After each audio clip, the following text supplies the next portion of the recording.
Next on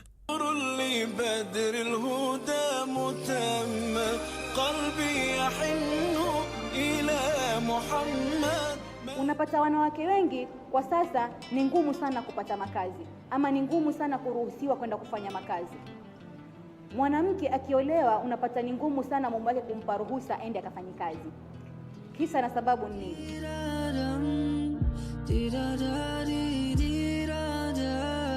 Mwanamke wa Kiislamu anapaswa kuwa na elimu ya dini na ya dunia, kama alivyosema Rasulullah sallallahu alayhi wasallam, talabul ilm faridhatun ala kulli muslim, yani kumaanisha kutafuta elimu ni lazima kwa kila binadamu ambaye ni Muislamu.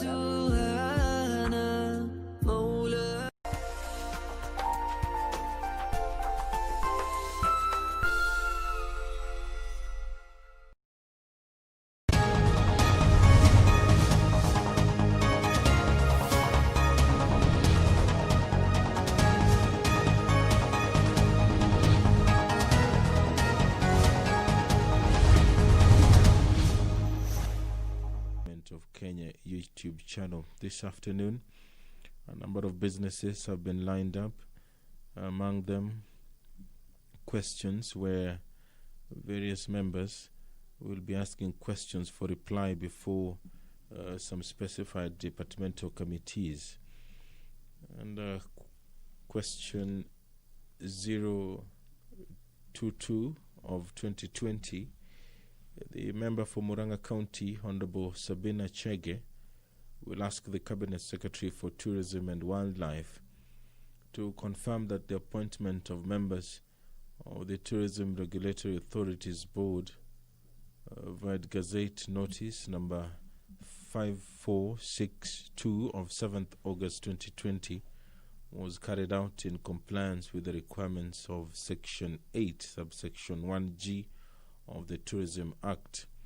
Could the Cabinet Secretary explain the circumstances under which the appointment of one Pauline Njoroge to the said board was revoked 24 hours after gazettement? Was Ms. Njoroge given a fair hearing prior to the revocation of her appointment to the board and a reference in accordance with Article 50 of the Constitution of Kenya? The question by the Honorable Member for Murang'a County will be replied to before the Departmental Committee on Environment and Natural Resources. The member for Ainamoi Constituency, Honorable Sylvanus Maritime, will ask the Cabinet Secretary for Interior and Coordination of National Government to provide the status of investigations into the killing of the late Bernard Kibet Ngeno, who was an M-Pesa operator in Kapsoid Shopping Center in Ainamoi Constituency, and who was brutally murdered on 24th August 2020, and the steps taken to ensure that the murderers are apprehended. What action has been taken against the police officer who is alleged to have murdered the late Patrick Kiprono Kirui of identification number 35880675 on 4th September 2020 at Kapsoid Shopping Center? And given the recent wave of insecurity in Kapsoid Shopping Center, what urgent steps is the ministry taking to guarantee security of the business community in Kapsoid Shopping Center, Ainamoi Constituency?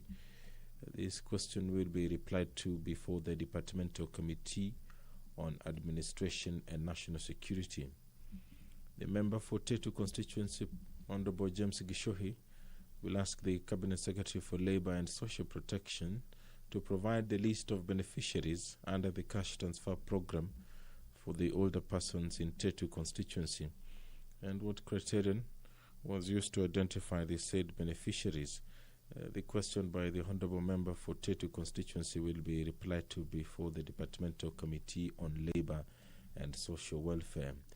The member for Meru County, Honourable Bishop Kawira Mwangaza, will ask the Cabinet Secretary for Labour and Social Protection how much money under the COVID-19 Emergency Response Fund cash transfer program has been disbursed to Meru County for purposes of mitigating the negative impact of COVID-19. And could the Cabinet Secretary provide the criteria used to identify the beneficiaries, details of the beneficiaries, and the amount received by each recipient? And what measures has the ministry put in place to ensure equity in the distribution of the resources to vulnerable people residing in the informal settlements and rural areas in Meru County? I will now hand you over for this live broadcast of the National Assembly proceedings. My name is Edward Kabasa. Good afternoon.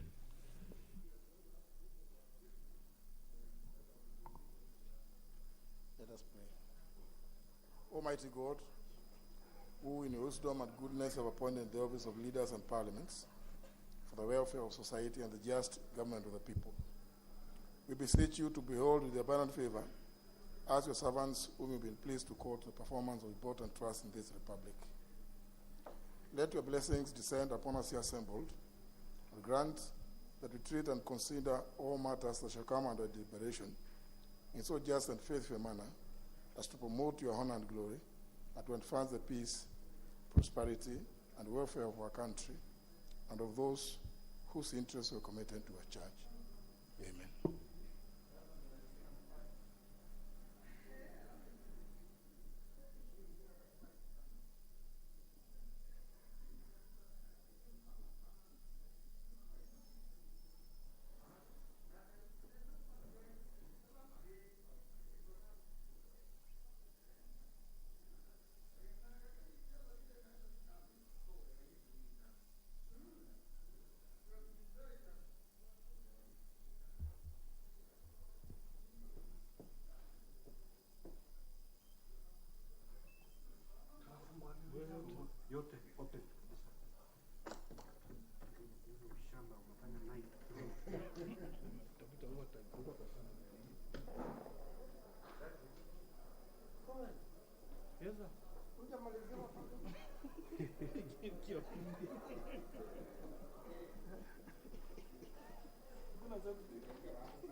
Ndio bahati yako ni vile wazi kichwa vitu kwa pidi la pili.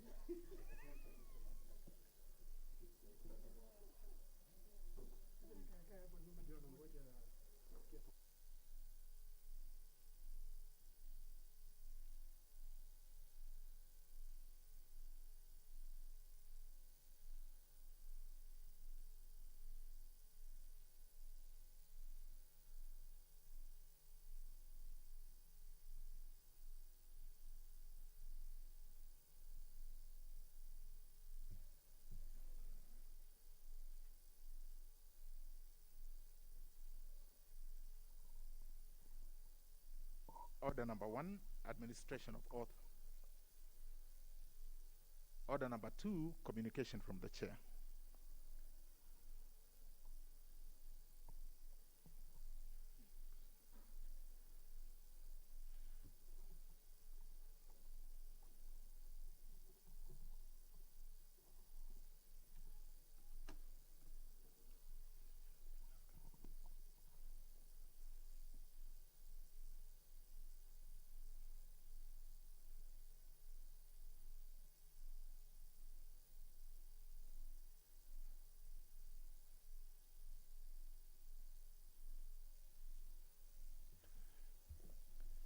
There will be a communication coming later.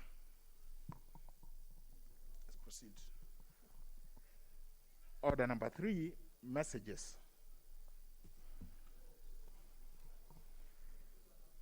Order number 4, petitions.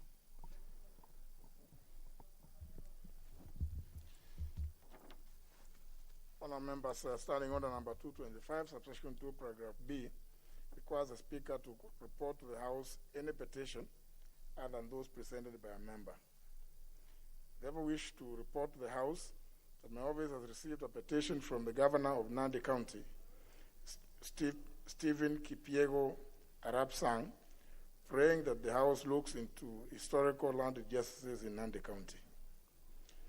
In the petition, the Governor states that at the advent of colonial rule in Kenya, the colonial government disinherited the Nandi people of the and in the sugarcane in the lowlands. As a result, the Nandi people were resettled on peripheral and unproductive land, rugged and rocky hills, and along escarpments that are prone to perennial landslides. Honourable members, the petitioner avers that residents of Tinderet, Nandi Hills, Aldai, and Mosob sub-counties are the most affected, with thousands of households, livestock, and land under coffee bushes, maize, beans, and other crops being destroyed by the perennial landslides. The petitioner asserts that in an attempt to mitigate the suffering and improve the situation of the affected people, the county government of Nandi has continuously been providing humanitarian and psychosocial support to the afflicted families, with the hope that they would be resettled on their land upon expiration of existing leases for parcels of land under occupation. The petitioner observes that despite attempts to have the land referred to the community upon expiry of the leases, the recommendations of the National Land Commission on the matter were ignored, as some leases have allegedly been extended or renewed, therefore leaving residents in the affected areas in a constant state of despair. It is on this premise that the petitioner prays that this House intervenes on the matter with a view to putting in place a sound and credible legal framework for facilitating the expeditious, efficient, impartial investigations into the said historical land injustices and just resolution of claims arising out of the injustices. Honourable members, this petition therefore stands committed to the Departmental Committee on Lands. The committee is requested to consider the petition and report its findings to the House and to the petitioners in accordance with Standing Order number 227, subsection 2. The committee is also at liberty to introduce legislative measures aimed at addressing the plight of the petitioner, should they deem it fit. I thank you.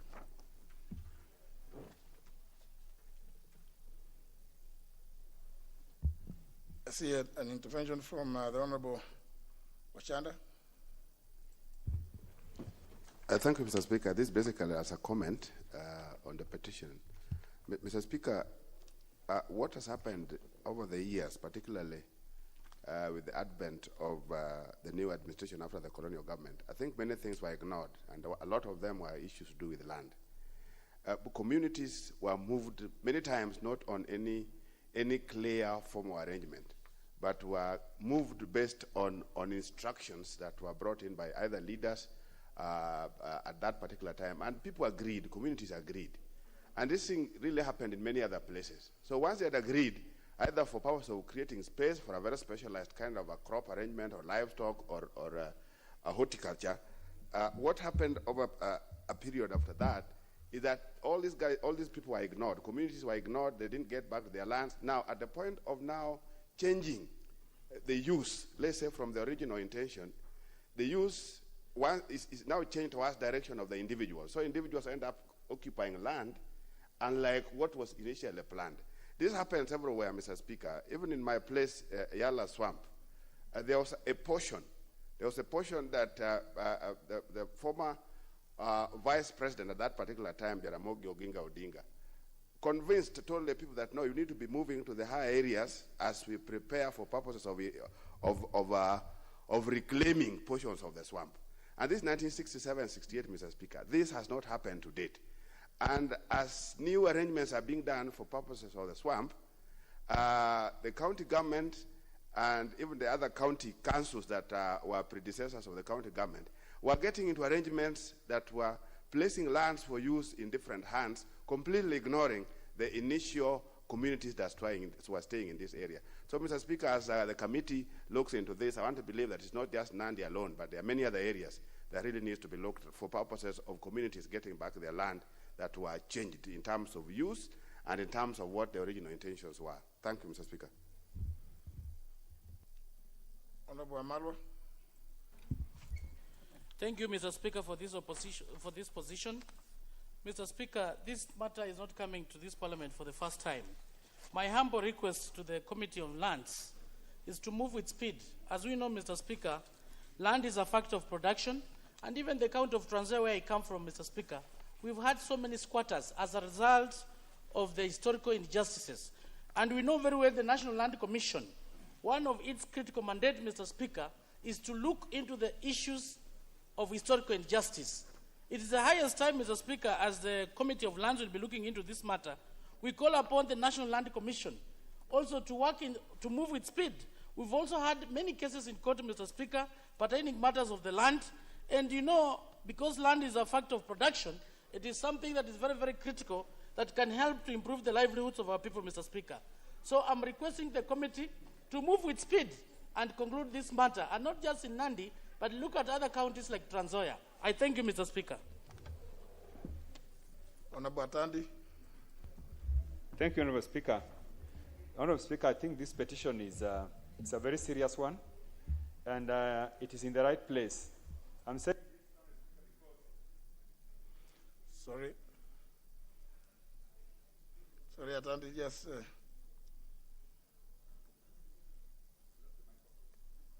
Yeah. Just press your button again.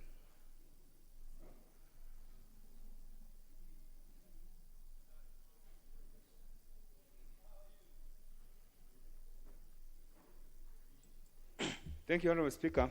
I was saying, Honorable Speaker, that this petition is very serious, and it is in the right place, because in the previous occasions, Honorable Speaker, this governor was captured actually physically uprooting, you know, the tea plantations in Nandi. And I think most of us complained that that direction was not actually the right one. So I think what he has done in this tabling this petition here actually is really the right thing that has been done.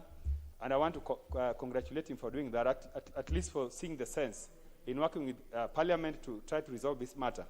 Secondly, as Honorable Chandas mentioned, part of Yala Swamp, which is within Bondo constituency, is also in my constituency. And we are also struggling with the similar challenges. I would like to urge the committee in charge of lands to ensure that at least we go beyond the issues raised in this petition, which is basically to do with historical injustices, dealing with land matters that is facing a lot of Kenyans. Otherwise, I support the petition, and thank you. Honorable Sankok. Thank you very much, Honorable Speaker. And Honorable Speaker, Governor Sang have done the right thing. As Honorable Atandi has said, we saw him on social media and print media and audiovisual media uprooting tea. And I think it is out of frustration and pain because of land injustices, historical injustices that have affected his people. And you know, when your people are affected and they're always on your door and on their knees pleading with you to solve such issues, Honorable Speaker, you can do other things that may not be within the law. But what you have done today is within the law. Honorable Speaker, I want to urge this House that we have reports like the Akwimi reports. We have the other land historical injustices. Honorable Speaker, I think it is high time that we demand for the implementation of those reports, Honorable Speaker.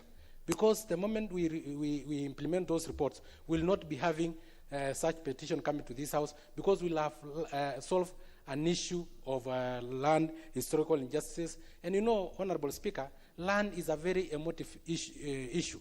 It is a factor, a very important factor of production in a country like ours, which entirely depend, and the backbone is mostly either agriculture or tourism. All our factors of production are all based on land. Honorable Speaker, I urge this House to support that petition and to move with speed and solve all the land historical injustice across the country.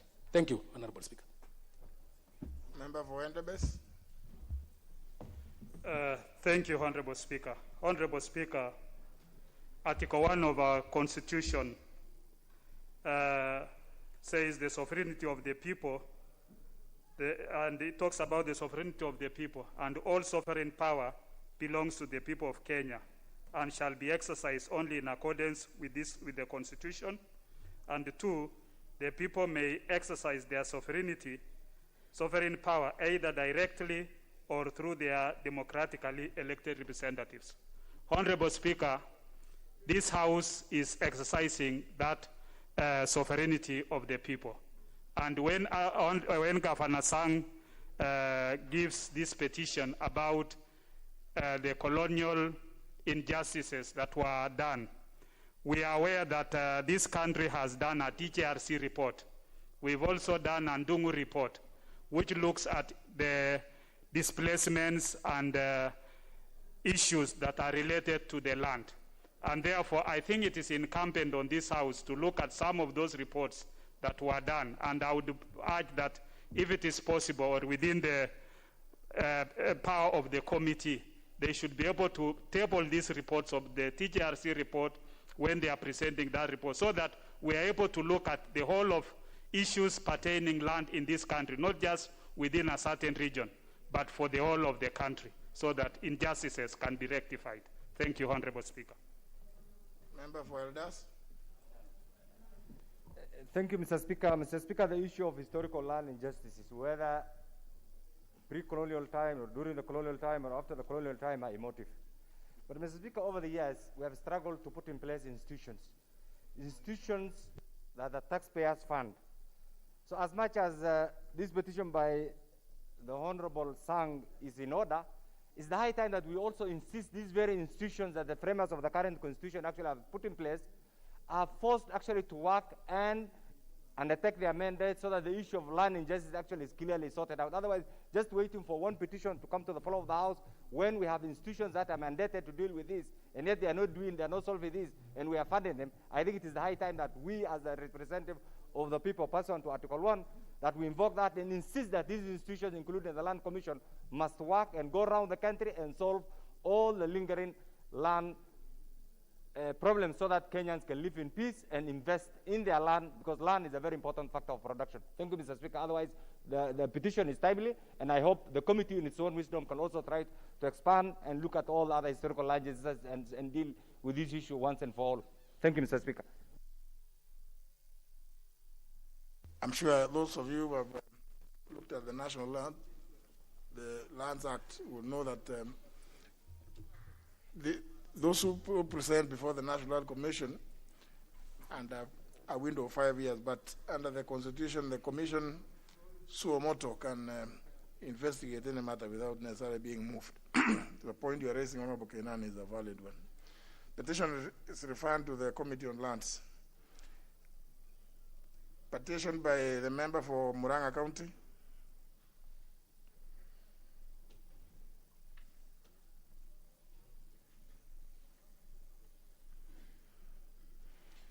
Place your request.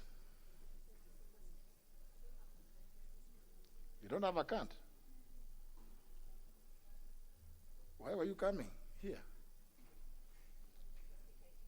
Now, you know, if you are coming and you know you have something, a question to raise, you don't come, just don't walk on your 2 feet. Among other things, you must accompany you with your card. You be.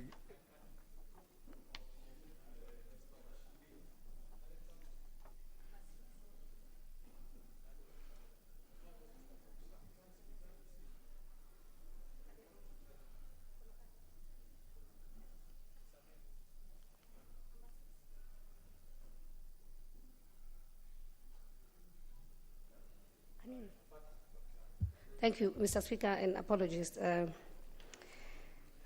I misplaced my card, so my apologies for not having my card. Mr. Speaker, I would like to bring attention to this House on petition for safeguarding public interest in the use of Gituamba land in Kenyona Ward, Murang'a County.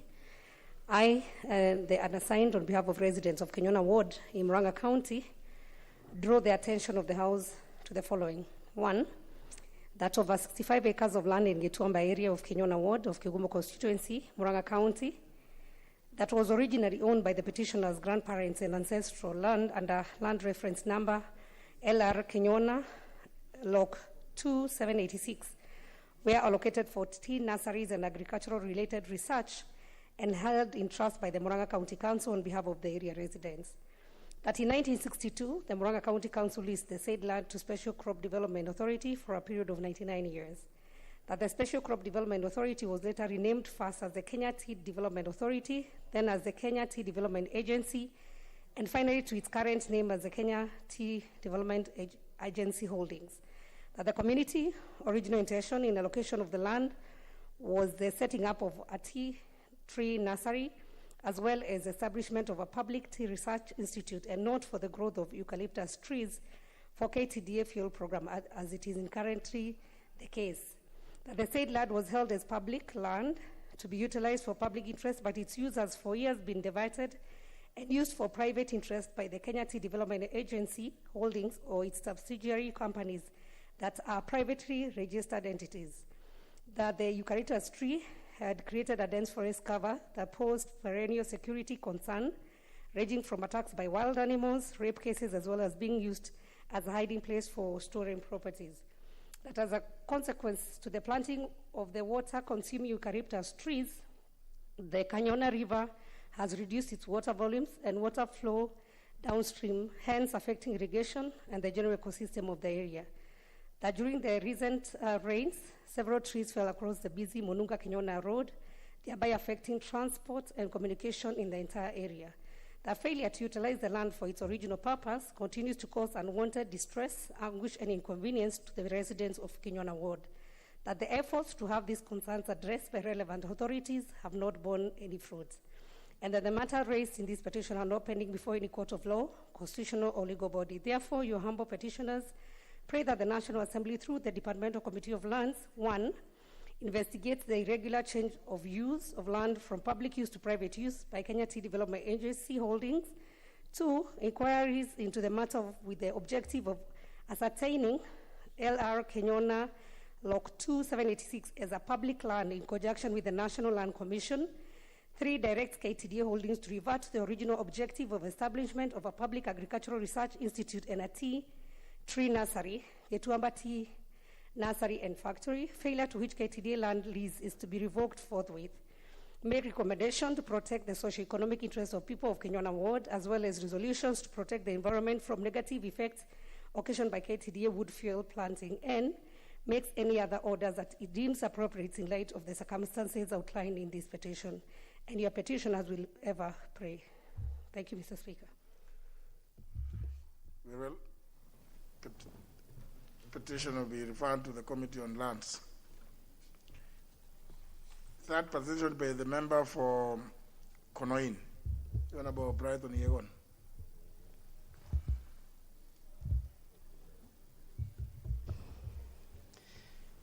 Thank you very much, Mr. Speaker. I'm presenting a public petition, number 27 of 2020, regarding historical land injustices in Chepchabas area, in Bomet and Kericho counties. I, Brighton, on behalf of the people of Chepchabas area in Bomet and Kericho counties, draw the attention of the House to the following. Number 1, that commencing from 1925, the African Island Produce Company, AHPC, which is a subsidiary of Muir Finlay, now operating as James Finlay Kenya, and belonging to the Swire Group, started appropriating land in various stages from the Kipsigis community to expansion of the tea holding. Number 2, that the said land appropriation led to the burning of huts, scattering of livestock, and destruction of granaries with the assistance of the colonial government in total disregard of the local people's rights of occupancy, possession, and ownership. Number 3, that under the Resident Laborers Ordinance of 1937, the local Kipsigis people were systematically moved and settled into various estates as quarter laborers, whereby every resident aged over 16 years was compelled to sign contracts having restrictive terms in order to remain in the land and provide labor for the estates. Number 4, that most of the people living in the adjacent villages of Changana, Marinying, Chemasingi, Chepkoiben, Matuta, Bondet, Cheimen, Timbilil, Ketumbe, and Chepchabas villages were moved to designated areas at the periphery of their respective villages in line with the said ordinance. And for fear of losing their ancestral land, most of these quarters put their thumbprints on contracts that bound them to remain on 2 acres of land, keep limited livestock, and provide labor for at least 300 days per year for as little as 24 shillings per mensem. 5, that in 1952, over 88 families and residents of Kimulot were violently evicted from their land, totaling to 5,183 acres, to create more land for Kimulot Tea Company, with majority of them getting incorporated as quarters under the same ordinance. Number 6, that with the outlawing of squatterism, many squatters were expelled from the land after the AHPC issued a letter in 1961 to the effect that no license will be renewed upon the demise of the original squatters, and further identified 214 squatters or squatter families from Chebitet, Chemasingi, Simotwet, Chepkoiben, Dimbolil, Tilwet, Kaproret, Chemamul, Marinyin, and Mosobet estates for removal from their land. Number 7, that in December 1974, AHPC hived of 600 acres from Kimulot land, LR number 8804/1, earmarked for sale to these quarters who had been organized into the Chepchabas Farmers Cooperative Society at 185 shillings per acre, which technically meant that AHPC was taking back the money it had paid the workers over the years. Number 8, that AHPC further created Chepchabas Cooperative Society, comprised of 214 families, and demanded payment of 280 shillings per acre from them in 1975, thereby assigning most families as little as 1.6 acres, which in the same cases was on riparian reserve, and despite 85 acres being allocated by HPC for common income generation through tea farming, the said resources have proved minimal and unsustainable for a population which now exceeds 5,000 residents. Number 9, that actions by AHPC compelled the residents of Chepchabas into squatter life in their own ancestral land. And number 10, the National Land Commission, in its ruling on 7th February 2019, noted that the African Island Produce Company, AHPC, now operating as James Finlay, Kenya, needed to pay the affected residents mensa profits for utilizing their land over the years. And that number 11, that efforts to address this matter with relevant authorities have not bore any much fruits, and that the matter in respect of which this petition is made is not pending before any court of law or constitutional body. Now, therefore, your ample petitioner prays that the National Assembly, through the Departmental Committee on Lands, number 1, inquire into the irregular takeover of the land in Chepchabas area in Bomet and Kericho counties, with objective of facilitating due compensation for the residents of the area who were compelled into squatter life in their own ancestral land. And number 2, undertake a satisfactory audit of the original sale of land to the Chepchabas Farmers Cooperative Society to ascertain whether the entire 600,000 acres of land were actually granted to the society, and whether each squatter got land that they paid for, and orders that the said land grant be given unconditionally if found not to have been duly fully granted. And number 3, recommends that where possible, James Finlay Kenya Limited grants Chepchabas quarters preemptive rights in any future land dealings.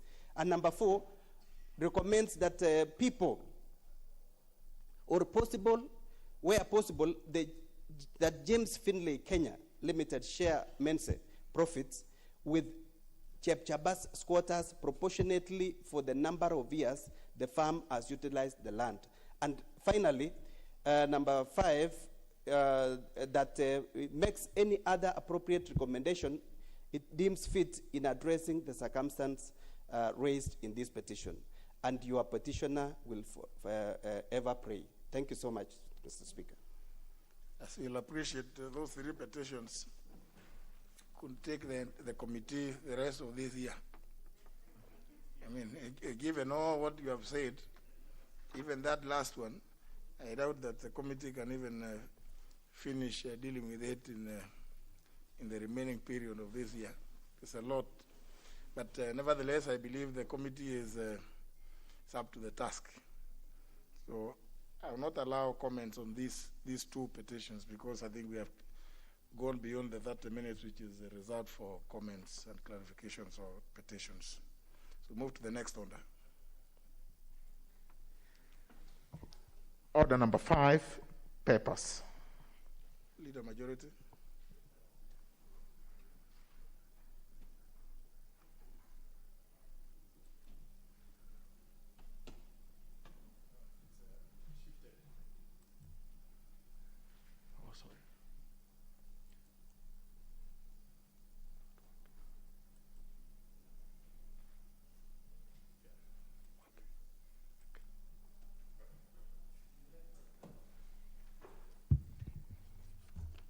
Honorable Speaker, I beg to lay the following papers on the table of the House. Today, Tuesday, September 15th, 2020, in the afternoon sitting.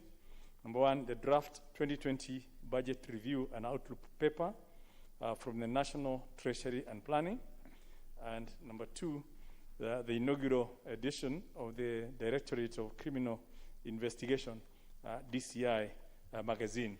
They are already in accordance with the protocols. Very well.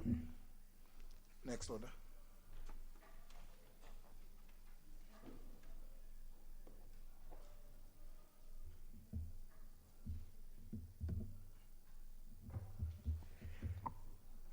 Order number 6, notices of motion.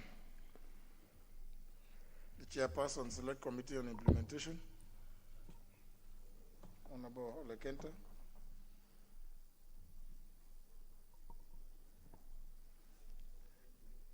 Members, you are not putting your cards at the intervention box for these purposes. Intervention button. Yes, that one. Okay. Thank you, Honorable Speaker. Honorable Speaker, I beg to give notice of the following motion. That this House adopt the report of the Committee on Implementation on its consideration of submissions from stakeholders regarding implementation status of legislations, petitions, and resolutions passed by the House, laid on the table of the House on Tuesday, June 30th, 2020. Thank you, Honorable Speaker. Honorable Speaker, I beg to give notice of the following motion. That this House adopt the report of the Committee on Implementation on the implementation status of the report of the Departmental Committee on Agriculture and Livestock on a petition on an inquiry into the crisis facing the sugar industry in Kenya, laid on the table of the House on Thursday, June 20th, 2019. Thank you, Honorable Speaker. Very well. Next order. Order number 7, questions and statements. First segment, member for Muranga. Question by private notice.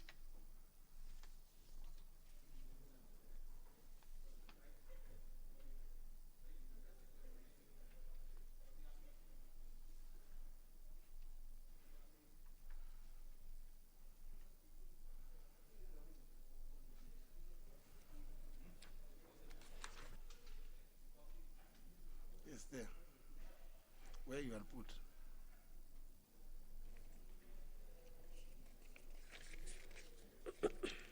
Thank you, Mr. Speaker.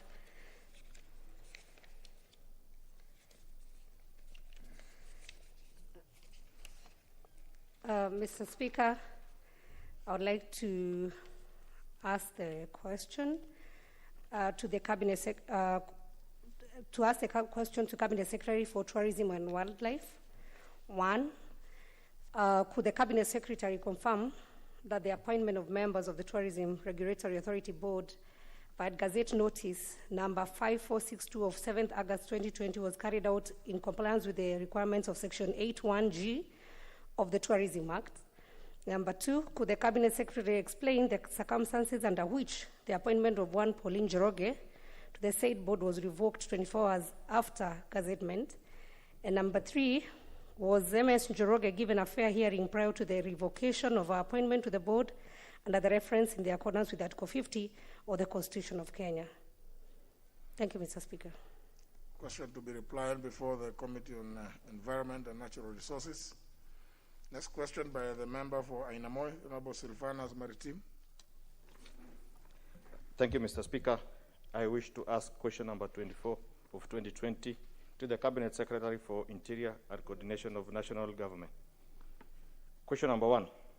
Could the Cabinet Secretary provide status of investigation into the killing of the late Bernard Kibet Ngeno, who was an M-Pesa operator in Kapsoit's shopping center in Ainamoi constituency, and who was brutally murdered on 24th August 2020, and the steps taken to ensure that the murderers are apprehended?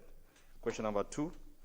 What action has been taken against the police officer who is alleged to have murdered the late Patrick Kibrono Kirui of identification number 35880675 on 4th September 2020 at Kapsoit Shopping Center? Number 3, given the recent wave of insecurity in Kapsoit Shopping Center, what urgent steps is the ministry taking to guarantee security of business community in Kapsoit Shopping Center in Ainamoi constituency? I thank you. Question to be replied to.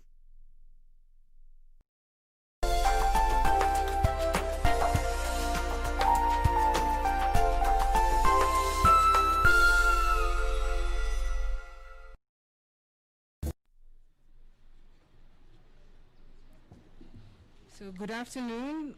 Welcome to the 178th brief from the National Emergency Response Committee on Coronavirus. Today, we would like to focus on an important element of the COVID-19 response, and it is an element that also touches on normal service delivery, touching on the safety of our healthcare workers and the safety of our patients as we conduct procedures. And so in this regard, we are joined by technical officials from the Center of Disease Control, that's the CDC, as well as officials from the Ministry of Health. And we are here today to take part in the launch of a public-private partnership on infection prevention control in clinical practice, primarily focusing on how do we protect our healthcare workers, how do we protect you, the patient, when it comes to conducting procedures such as phlebotomy, which is withdrawing of blood, injection, when you need to have an injection given to you, infusion practices, when you need some form of infusion, either fluids or blood, and when it comes also to immunization programs. And it is important because today's journey and the launch that we're going to be undertaking today is an outcome of a journey that started 8 years ago.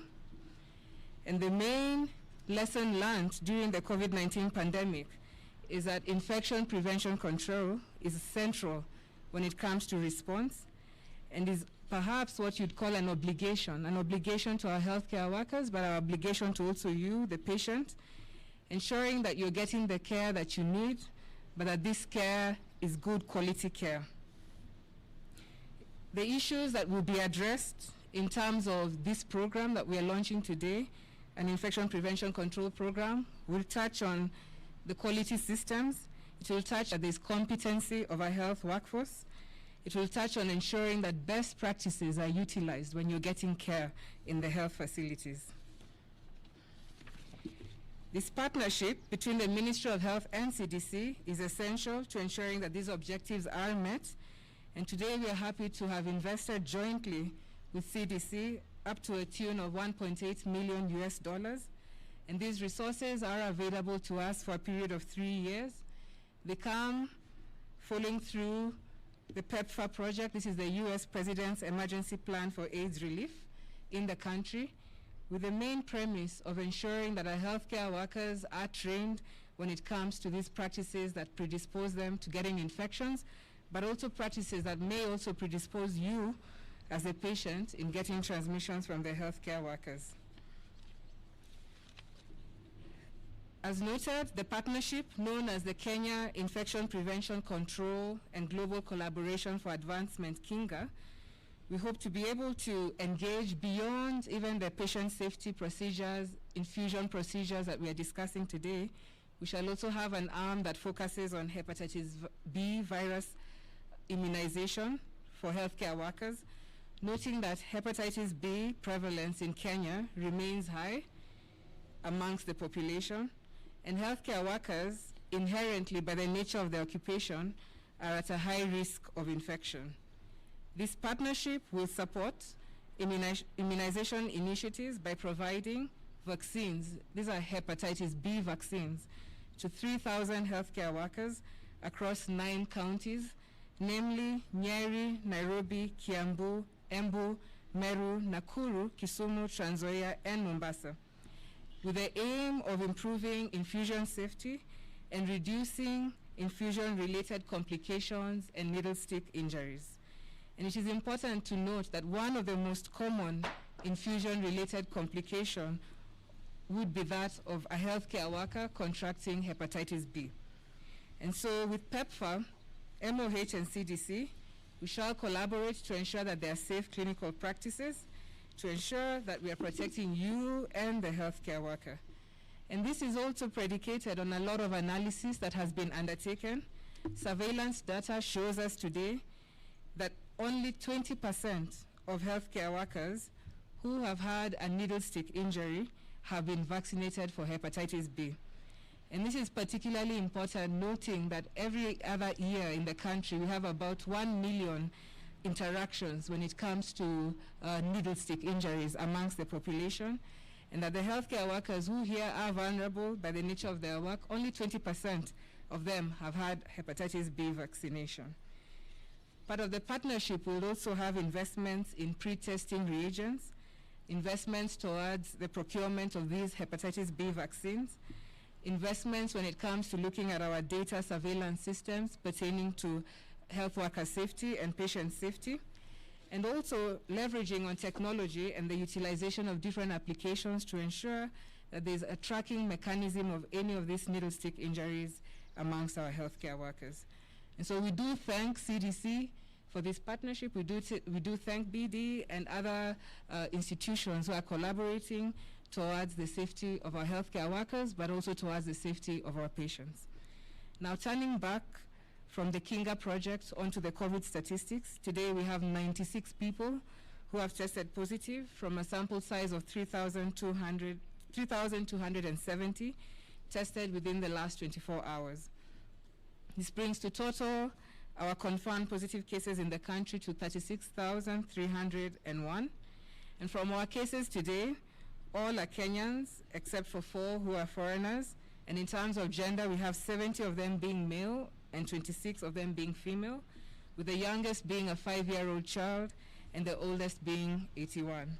And in terms of distribution of these cases by county, we have Nairobi having 26 cases, we have Kisii having 10, Busia 8, Mombasa 7, Uasin Gishu 7, Kisumu 7, Machakos 6, Kericho 5, Kilifi 4, Samburu 2, Nakuru 2, Kajiado, Kiambu also having 2 cases, Bomet, Embu, and Kakamega all have 1 case, together with Makueni, Meru, Trans Nzoia, Narok, and Taita Taveta who all have 1 case.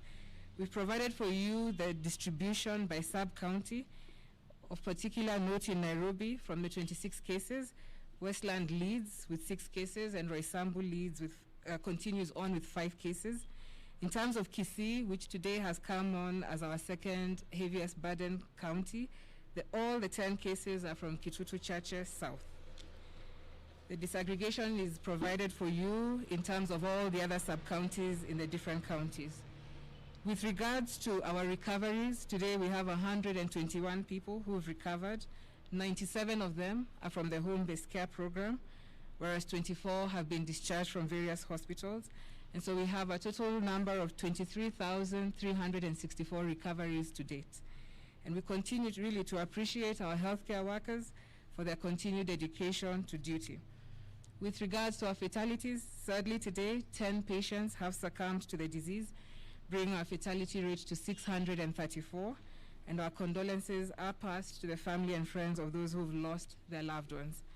And as we conclude, again, to really reiterate on the need of ensuring that our healthcare workers are safe, reaffirming the ministry's commitment in ensuring that they are safe and that you are safe as a patient when you come to a health facility, and of course extending our appreciation to partners who continue to work with us and walk with us in the journey of providing that safety, noting CDC's role in this, as well as officials from the Ministry of Health and BD. We thank you really for the Kinga project. I think now we can have a Q&A session.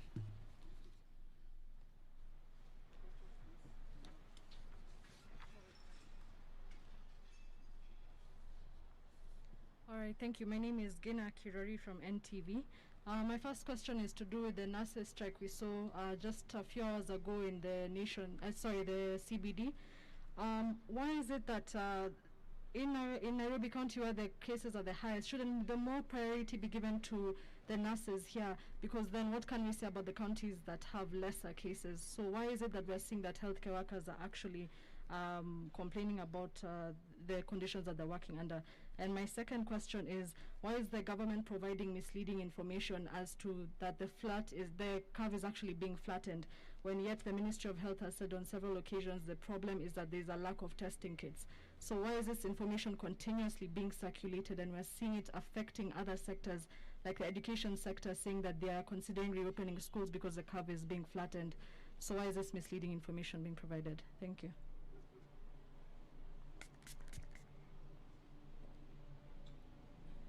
Good afternoon. I'm Purity Muse from KBC. My first question is on social gatherings. Apart from warning that we should not be having gatherings of more than 100 people, is there maybe another strategy that the ministry is going to use to completely ensure there are no gatherings in the country? And then 7 months on since COVID-19, do we have any unique features for this COVID-19 different from other viruses the world has reported? Maybe CDC can help with that, the behavior of this virus. And then again, I would ask on the fatalities that we are seeing in the country. 10 people lost their lives to COVID-19. Is it still the problem of most of these patients having underlying conditions, or are we seeing a mutation of this virus where even people who don't have underlying conditions are being affected? To answer with what the DG yesterday said, that now between 30 and 39 age group, they are the ones being affected by COVID-19. Kindly expound on that.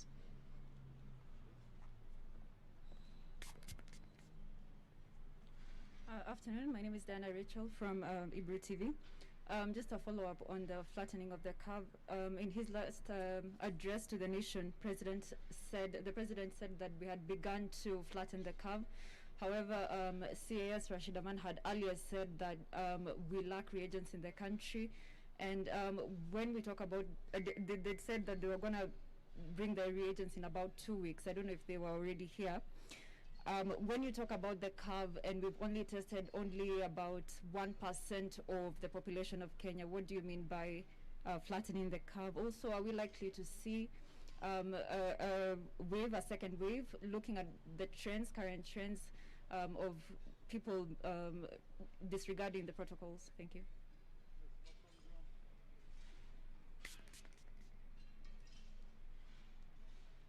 Hi, my name is Graham Kajilo from The Standard. My question is slightly related to what Purity has asked about the morphing of the virus in the country. Ideally, when we say we have less number of people, we expect less deaths, but today we have reported 10 deaths. In that relation, in other places, for example, in the US, the second case of reinfection, the virus was less severe. The virus that affected the patient was less severe compared to the first virus that was detected in the patient. Is the reason for less cases as a result of less severe virus at the moment circulating in the country? And if that's the case, what could be the reason for this high number of deaths you are reporting today? Thank you. Thank you for your questions.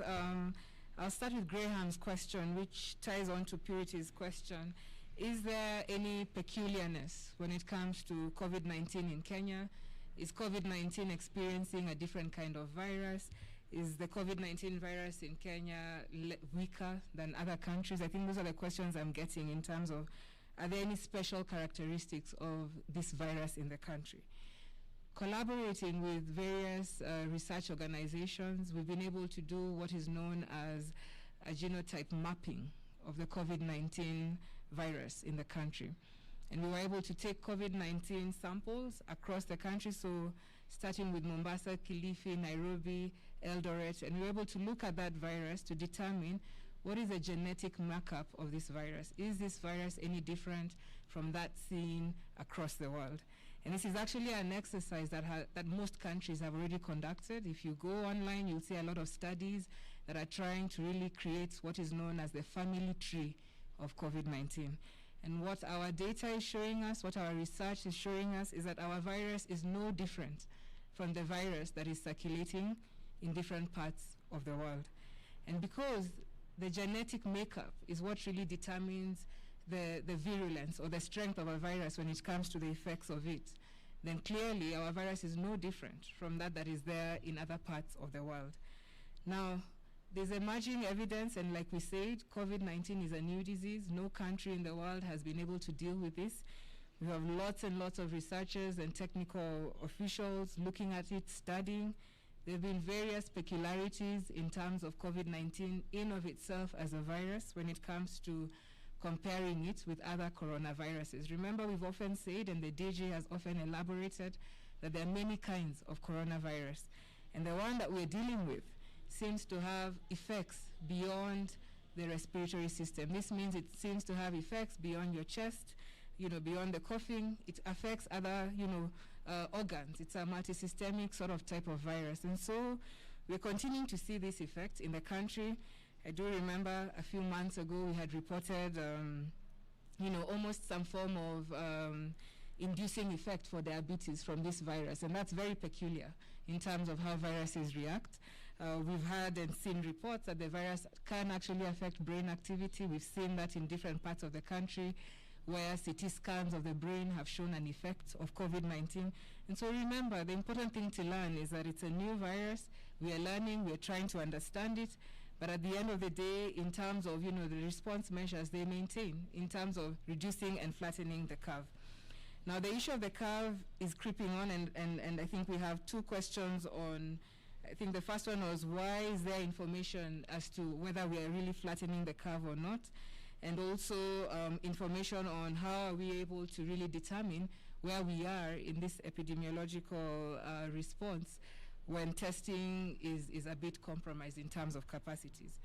One of the main things that we're doing, and I think I was happy that the DG expounded on this yesterday, when you're studying the epidemiological pattern of a disease, beyond the count, beyond the numbers that we announced today, there are many other parameters that we look at that can really help us build up a picture of where we are in terms of COVID-19. Yesterday, we touched on the positivity rate, which is essentially telling us, for out of all those tested, how many turn positive. That is just one marker. There are many other numerous markers and many other assessments that we've undertaken. I do remember, again, we've shared with you different studies where we've taken blood from people who have recovered from COVID and checked to see what is the prevalence of this disease within the country. All these statistical points build into describing the evolution of where we are in terms of COVID-19. And indeed, 7 months on, remembering that this virus has established community transmission, it would mean that, yes, indeed, we are at that point of inflection that was intimated by His Excellency the President. And what we are saying is that these gains, and we do insist that there are gains that have been made, these gains can be reversed if we do not continue to adhere to these measures. And that is why day in, day out, we really remind you all to wash your hands, to maintain that physical distancing, and to ensure that you're masked. And that is why Purity's question was important when it comes to social gatherings. What else can we do to enforce these social gatherings? And like we've done in the ministry, we've noted, despite sharing information day in, day out on these social gatherings, it becomes important to employ other interventions when it comes to behavior change. And some of the scientists who are advising us tell us that even if you share information, sharing of information is not enough to effect change in the community. And so we are using an approach known as BCC, Behavior Change Communication, where we are engaging the community at the grassroots levels, trying to find out what exactly is the challenge when it comes to adhering to some of these measures that we've put in place, and how can we put in place incentives that really help the public to understand why it is important to adhere to these measures. And of course, at the same time, we do call on to our leaders to support us in creating that culture that we do need to adhere to these measures. The question on the nursing strike and the health workers strike, like we mentioned yesterday, the nurses have been able to present to the NMS teams and to the Ministry of Health the issues that they have. And I'm well aware that these issues continue to be discussed as early as this morning to engage with them, to be able to mitigate the issues that are coming up, primarily issues to do with promotion, issues to do with allowances, all of which require engagement on in terms of what is a priority issue to be dealt with right now and what can be dealt with as we continue with the fiscal year. So to give you reassurances that yes, we are aware that there are complaints, we are aware that things need to be sorted out, and there are teams working day in, day out to ensure that that process is underway. The other issue that has been raised is the idea of a second wave. And really, I think here is where you come in and really support us as the media. I think in the last 2 weeks, our communications team have brought us excerpts where you, the Fourth Estate, have mentioned a second wave. It becomes very important to utilize your skill set and your presence in the country to remind Kenyans there is no second wave that has been declared in the country. The day that situation should become emergent, rest assured the Cabinet Secretary would be here telling you that indeed now we are in a second wave. And that situation is not one that we're dealing with right now. Yes, Israel has reported that, and Israel is taking measures, and that's why you learn from what is happening around you. And that is where, again, we call on personal and citizen responsibility. And it's also important to note a second wave is actually a technical issue. Defining a second wave would actually require collaboration and consult with WHO for us to say Kenya is now on its second wave. It's not as easy as seeing numbers on a graph and determining that now that's a second wave. Like I mentioned, highly technical processes that would need to be undertaken for us to actually come to that point. What we are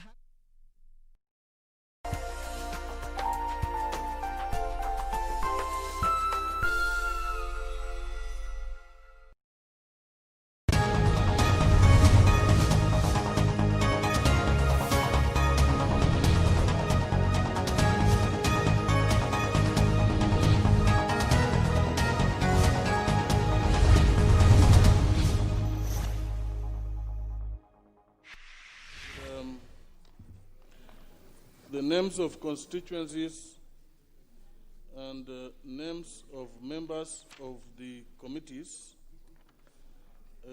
follow below, Mr. Speaker. And I would like you to, the House, to consider that I have read through. There are many, Mr. Speaker, 11 constituencies. To read through all the names. You can read the names of the constituencies. Okay, Mr. Speaker, thank you. Mr. Speaker,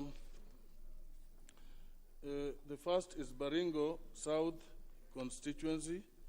Number 2, Cherengani constituency. Number 3, Kacheliba constituency. Number 4 is Lurambi constituency. Number 5 is Mumias West constituency. Number 6 is Muvita constituency. Number 7 is Ndarakwa constituency. Number 8 is Olkalau constituency. 9, Sabatia constituency.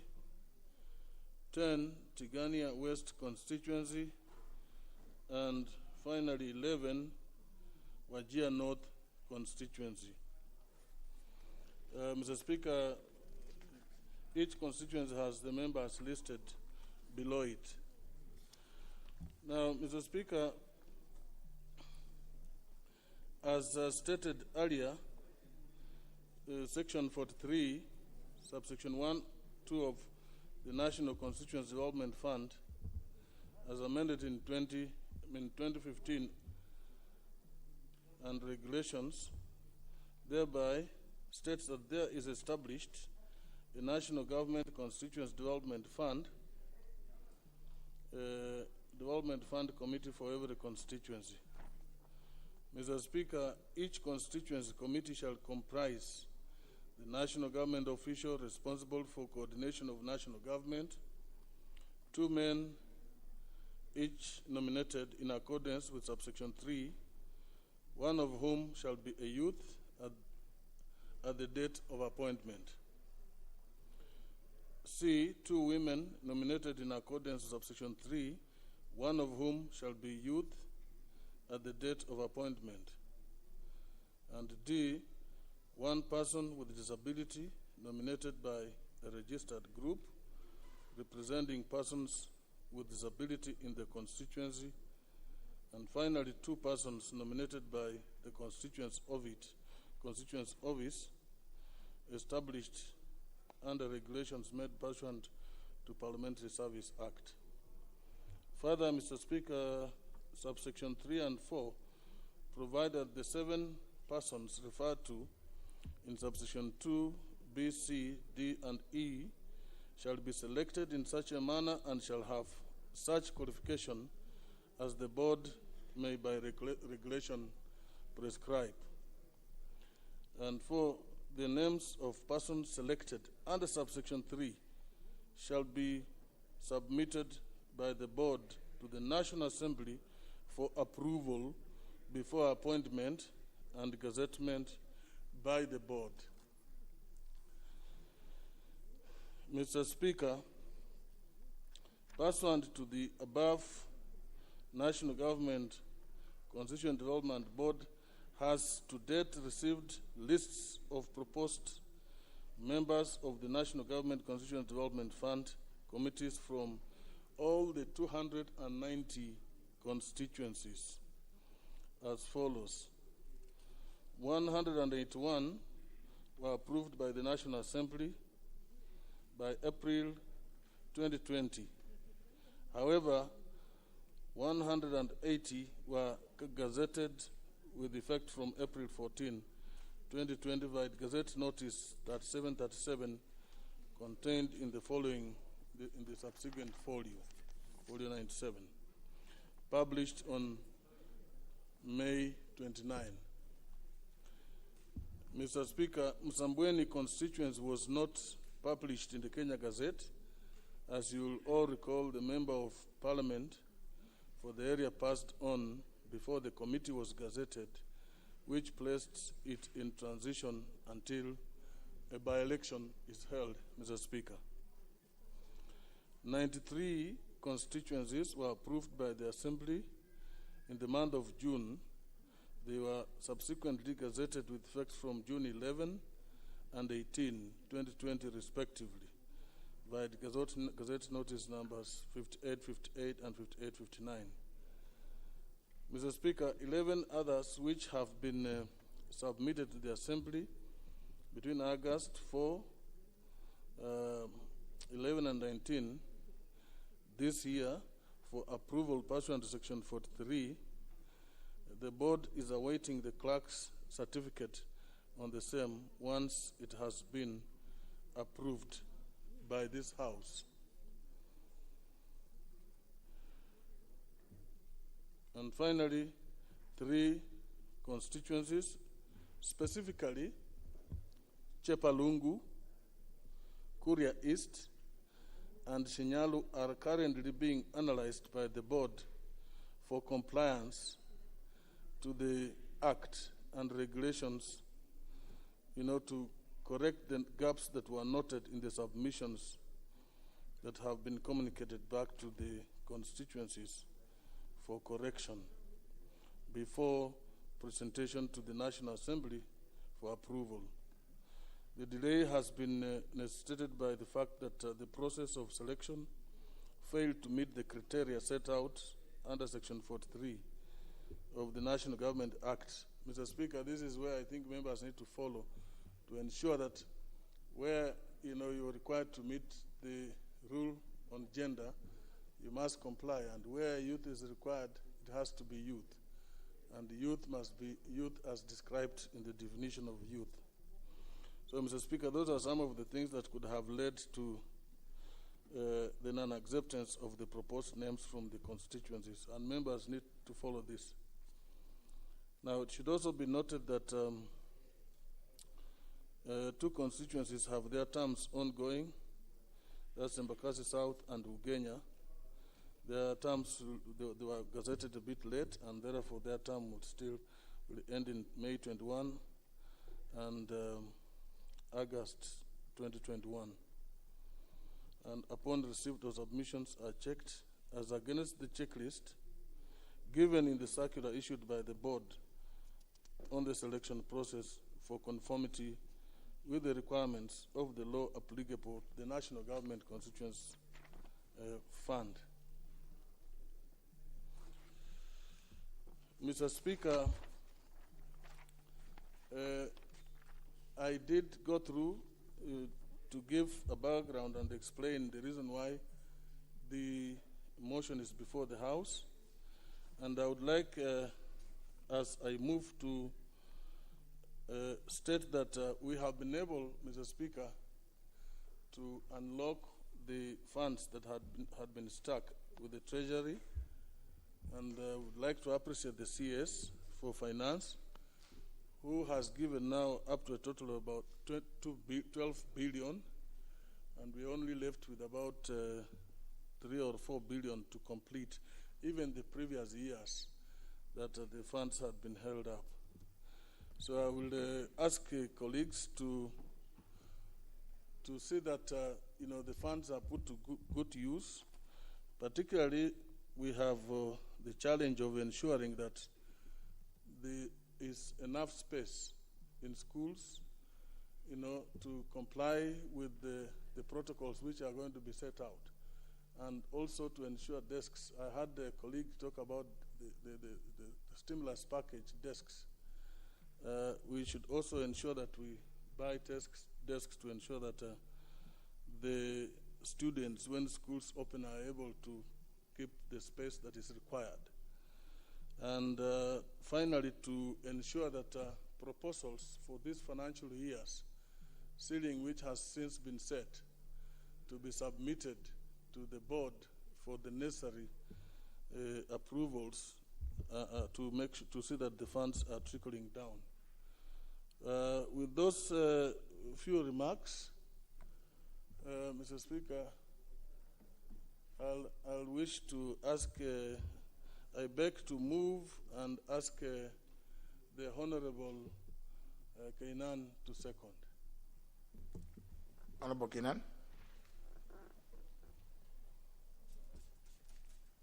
Thank you, Mr. Speaker. Mr. Speaker, this is a straightforward issue. I want to thank the chairman. He has already answered some of the questions that we have been asking, why monies allocated to respective constituencies actually have not been released. But I think the answer that he has offered right now explains, and we generally understand there is a bit of cash crunch. But I think CDF being what it is, and we're all familiar why CDF actually was, this fund was created. It is high time that we make sure it functions in line with the Constitution, in line with the CDF Act. And therefore, sometimes there has been challenges, Mr. Speaker, challenges, perceptual challenges, let me call this, Mr. Speaker, on the role of the Member of Parliament. Mr. Speaker, and this is one thing that actually we should clarify as much as possible. Does the Member of Parliament as a patron have a day-to-day role in the management of CDF committees? The answer is no.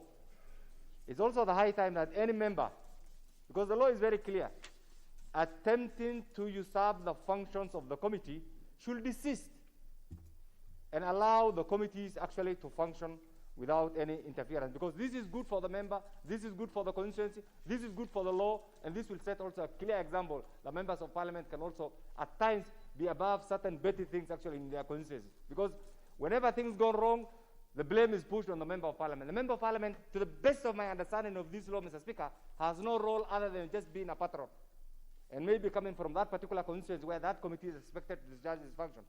So sometimes when we get a lot of nagging questions, audit questions, even some criminal questions on the use of CDF, I think it is high time that we raise the bar and say, look, let the member of parliament do his work in line with the CDF Act, because at times there has been conflict, there has been confusion, and therefore, Chairman, Honorable, my good friend, Honorable Wafula Omenyinyi, I know you have a lot of experience in this.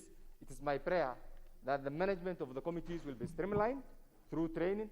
It's also fair that the members of parliament are brought up to date with the provisions of this particular law, so that we don't actually go astray out of our mandate. Mr. Speaker, otherwise the report is straightforward, and I know the committees, once this is passed, and I hope the respective committees will also take their role seriously, and therefore I stand to second, Mr. Speaker.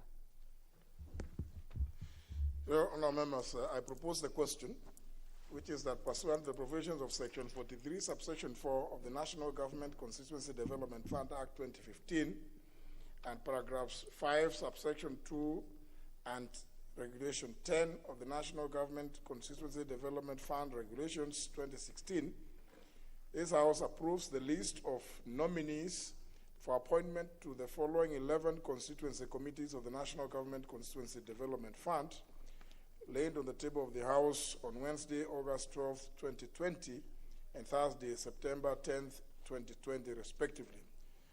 The names are as per the order paper, and the constituencies are Baringo South Constituency, Cherangani Constituency, Kachaliba Constituency, Lurambi Constituency, Mumias West Constituency, Mvita Constituency, Daragwa Constituency, Olkalau Constituency, Sabatia Constituency, Tigania West Constituency, and Wajir North Constituency. The desire that I put the question? Yes. Very well. Honourable members, I put the question, which is that pursuant to the provisions of Section 43, subsection 4 of the National Government Constituency Development Fund Act 2015, and paragraphs 5, subregulation 2 and 10 of the National Government Constituency Development Fund Regulations 2016, this House approves the list of the nominees for appointment to the following 11 constituency committees of the National Government Constituency Development Fund, laid on the table of the House on Wednesday, August 12, 2020, and Thursday, September 10, 2020, respectively. The names of the 11 constituencies are as read out. Will as many as of that opinion say aye? Aye. Will as many as the contrary opinion say nay? The ayes have it. Honourable members, before we go to the next order, allow me to make this communication, which is for the good order and conduct of business in the House moving forward during this pandemic period. Honourable members, this communication supplements the guidelines numbers 1 and 2, which are issued on 2nd and 11th April 2020 with regard to chamber and committee sittings during the COVID-19 pandemic period. You may recall, members, that as part of legislative business continuity plan for both houses of Parliament, the Parliamentary Service Commission, which I chair, did invite the Ministry of Health to undertake an inspection of facilities within the precincts of Parliament and recommend the appropriate capacity that the facilities could hold in compliance with COVID-19 prevention protocols. Following an advisory from the Ministry of Health dated March 20th, 2020 regarding suitable seating capacity for the chamber, committee rooms, and other facilities during the COVID-19 pandemic period, I did issue guidelines limiting the number of persons that may be accommodated in the chamber and other facilities used by the National Assembly. Honourable members, on the strength of that advisory and the measures that Parliament had put in place, you will agree with me that despite the breadth of interactions of members of Parliament, there have been far too low COVID-19 infections within the parliamentary fraternity. As you may have also noticed, recent statistics on new infections are also tending towards flattening of the curve. Honourable members, given the current situation, and so as to open up the chamber and committee rooms for more members to engage in legislative work, on Monday, September 14, 2020, I instructed the Ministry of Health to inspect the facilities and recommend appropriate seating capacity for the chamber, committee rooms, and other facilities within the precincts of Parliament. I'm glad to report to the House that in its interim report dated today, Tuesday, September 15, 2020, the Ministry of Health has recommended upward review of numbers that may be accommodated in certain spaces in Parliament as follows. 1. The main chamber shall now hold 112 members, up from the current 60 members. This excludes the Speaker, the Clerk, and 4 key officers facilitating the sitting of the House. 2. The sitting capacity for committee rooms in Continental House has been adjusted to 15 from 10 persons. The chapel shall accommodate a maximum of 15 persons. The Muslims' prayer room shall hold a maximum of 9 persons, being 6 on the male section and 3 on the female section. 5. The capacity of the main chamber and committee rooms 9 and 7 remains as advised in March 2020. And 6, committee room 12 shall remain out of use. With regard to the revised numbers in the chamber, the clerk is directed to take necessary measures to ensure that the chamber is reconfigured so as to accommodate the revised number of members with effect from the morning sitting of the House on Thursday, September 17, 2020. Consequently, committees which may have scheduled meetings in the chamber tomorrow, Wednesday, September 16, 2020, are advised to reschedule their meetings to alternative venues so as to allow the clerk to reconfigure the chamber as directed. Honourable members, the catering facility has also been reopened. However, it shall be restricted to the exclusive use by sitting members of Parliament only. Accordingly, I firmly reiterate that the facility is out of bounds to all visitors. I direct that the Chief Sergeant at Arms strictly enforces this measure. I also wish to restate that no visitors shall be admitted to the precincts of Parliament except in exceptional circumstances permitted by the Speaker for persons appearing before committees, such as those currently appearing before the Public Accounts Committee, Public Investments Committee, Special Funds Accounts Committee, and the Departmental Committee on Transport, Public Works, and Housing on various matters under consideration. Honourable members, even as we increase the capacity in various spaces within the precincts of Parliament used by the National Assembly, I encourage members not to drop the guard with regard to observing COVID-19 prevention protocols. Every one of us is duty-bound to take necessary measures towards flattening the curve of COVID-19 infections so as to hasten return to normalcy. The House is accordingly guided. I thank you, honourable members.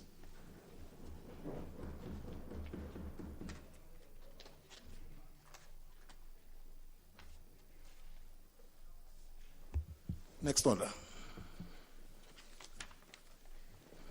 Order number 11, the Public Finance Management Amendment Bill, Senate Bill number 3 of 2019, second reading. The Chairperson, Departmental Committee on Finance and National Planning, the Honourable Wanga.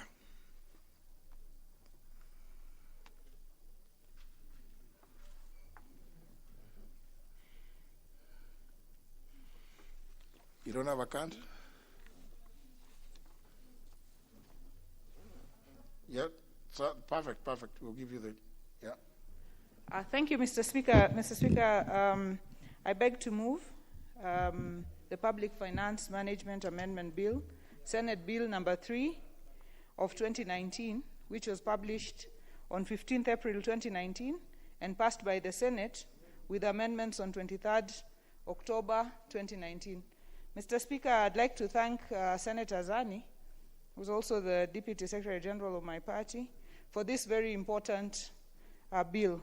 Mr. Speaker, this bill couldn't be more timely because it deals with structuring collection of revenue by counties. Mr. Speaker, 7 years, in fact 8 years now since the beginning of devolution, we haven't structured collection of revenue.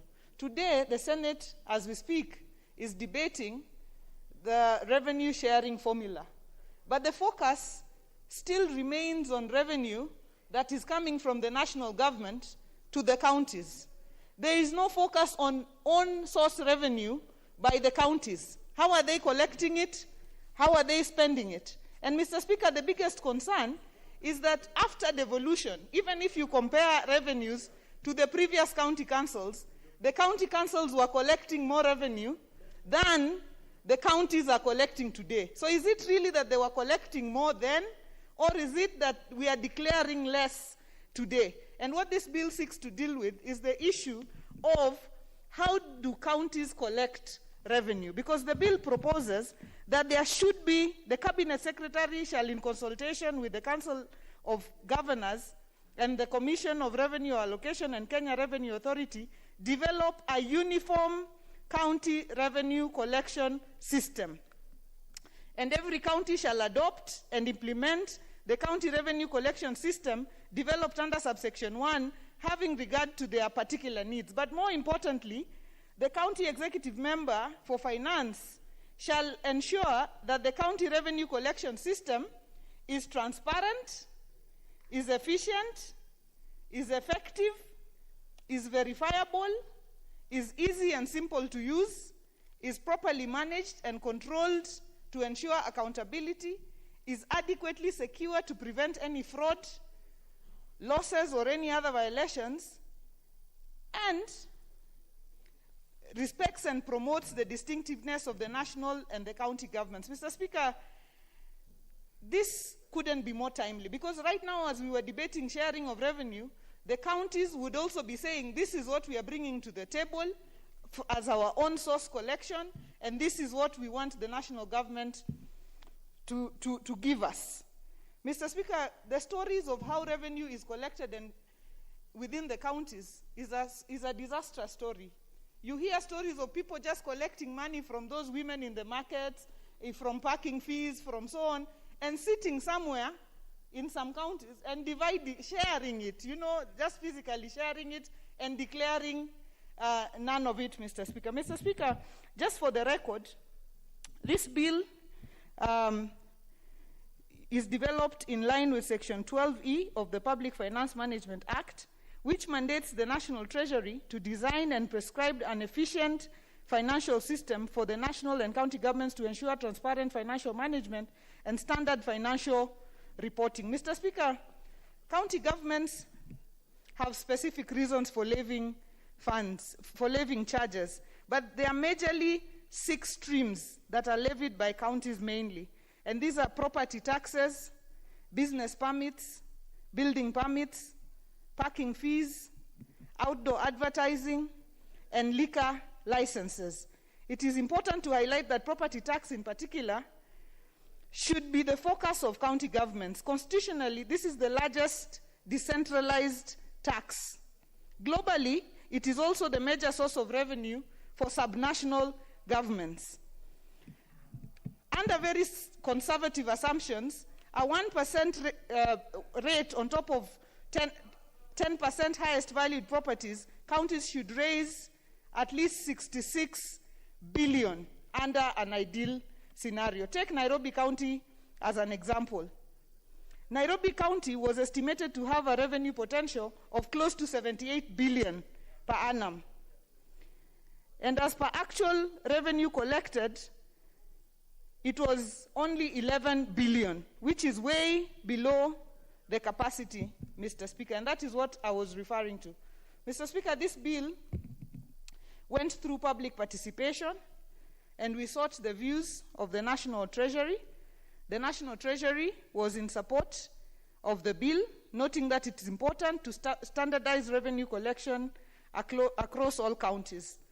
And the aspect of collaboration with KRA will be instrumental in improving collection of both county government revenues as well as the turnover tax. The National Treasury noted, Mr. Speaker, that the bill was in harmony with implementation of a presidential directive to adopt a single revenue collection system. Mr. Speaker, looking at this bill and looking at the timing, I would like to urge the Senate, Mr. Speaker, because a lot of things are happening within our counties that require guidance, that require legislation. But when we see the Senate focusing on matters that should be purview of the National Assembly, chasing national government issues rather than focusing on tightening up county legislation and how to make county governments operate effectively, then we are losing the plot, Mr. Speaker. By now, the 7th year of devolution, the Senate should have dealt with all the nitty-gritty issues that concern counties. If they did not spend so much time, Mr. Speaker, even weeping, doing drama, people have been chased around here, nobody weeps in the manner, even as women, we do not weep in the manner we see people, weeping in the Senate. And if they avoided this drama, then we can deal effectively, Mr. Speaker, with some of these very, very pertinent issues that affect our counties and therefore strengthen devolution adequately. Mr. Speaker, with those many, many remarks, I beg to move and ask my Vice Chairman, Honorable Ndirango Wahenya, to second. Honorable Wahenya.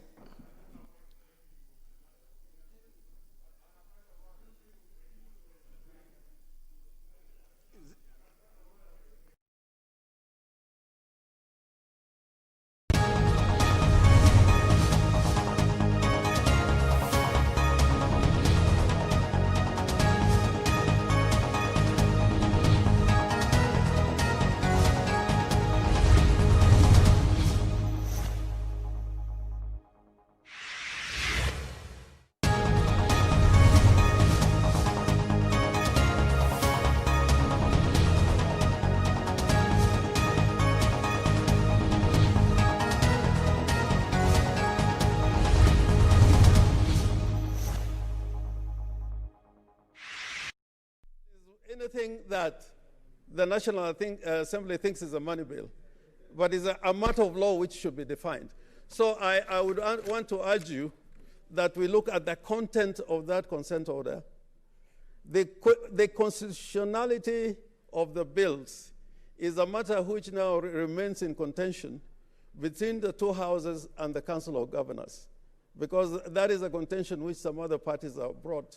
And without them signing a consent, we will have to go into determination of whether the bills which have been passed or enacted are constitutional bills. I may be wrong on one or two issues, but I think this matter has seen somewhat development. I think we are better. We are in a better place than we were previously. I thank you, Mr. Speaker.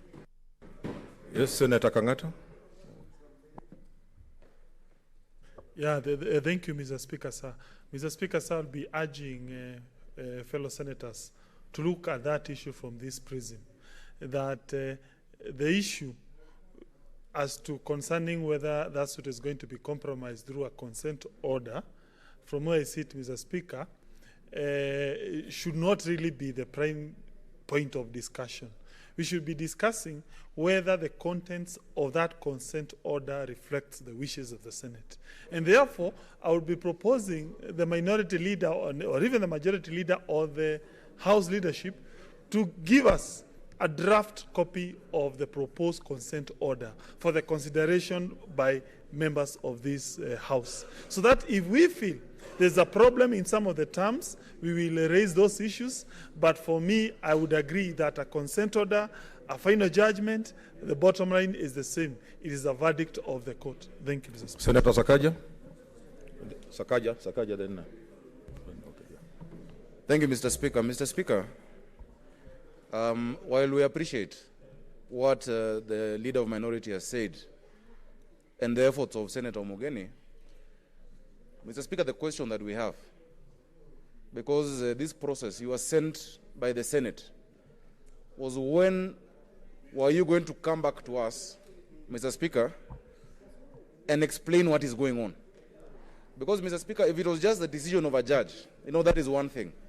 But a consent where parties are entering into and you're negotiating on our behalf, Mr. Speaker, ideally, there would have been a Kamkunji where you come and update us that this matter has reached here, and because of this, this is the decision we want to make. Now, if it is being done tomorrow, Mr. Speaker, and we're hearing it from the grapevine, we're hearing it from, I don't know, social media, whoever it is, Mr. Speaker, that is, it's a bit unfair on the senators who sent Senator Umogeni and the leader, and I'm saying we appreciate what they're doing, but you come back to us. Mr. Speaker, if you're saying that we are agreeing, yet just a week or two ago, the National Assembly declared Pandemic and Disaster Response Bill, which we worked on here, more than 170 submissions.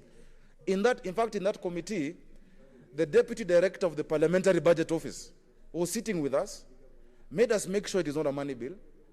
And after all that work, Senator Kasanga, you're now the chair of COVID committee, they just casually declare it a money bill. So, Mr. Speaker, this process, I think, is being mishandled. And I think we need to come back to us before going to court. We can't just meet in court. You need to come back to us, because until you do so, no one representing the Senate has authority to enter consent. Mr. Speaker, until you come back to those who sent you, Mr. Speaker. Finally, Mr. Speaker, on the other matter, I've seen members being very hard on the leader of majority. I think the leader of majority was in order, standing order, if he was rising on 32. Because standing order 32 says that a senator may, at any time, for reasons stated, seek to move that the Senate do now adjourn. He just didn't mention the standing order. And you'd have moved, there's no need to be too tough on him. He's had a tough few weeks. But Mr. Speaker, if you're to move under 105, then you have not called out the order. You need to call out the order for us to go to the revenue formula, and once you've called out the order, then you can move to adjourn. Let's listen to what... okay, Senator Kimani Wamatangi, then Wetangula. Oh, yeah, just okay. Yeah, just a minute. Okay. Okay. Let him clear something. Then I'll give you.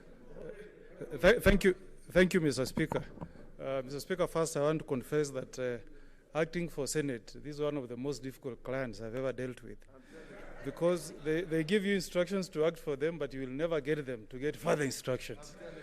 But Mr. Speaker, and I want the country to know that I'm doing this for the Senate pro bono without being paid any fees.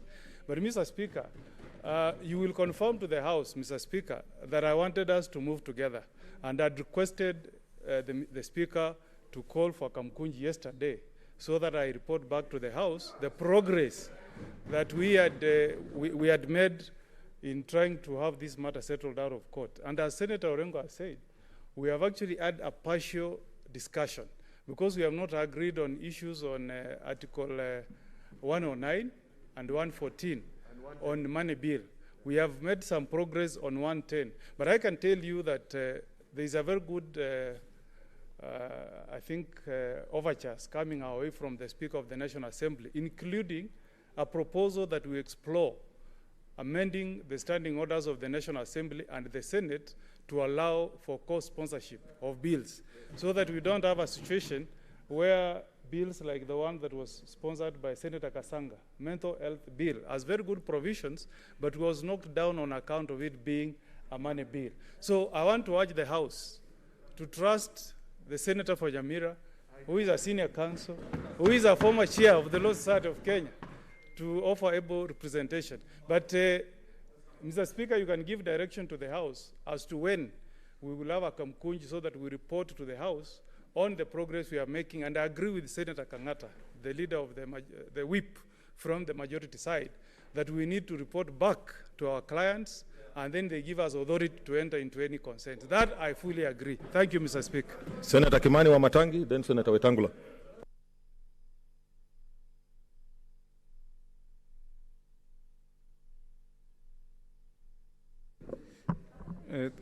Thank you, Mr. Speaker.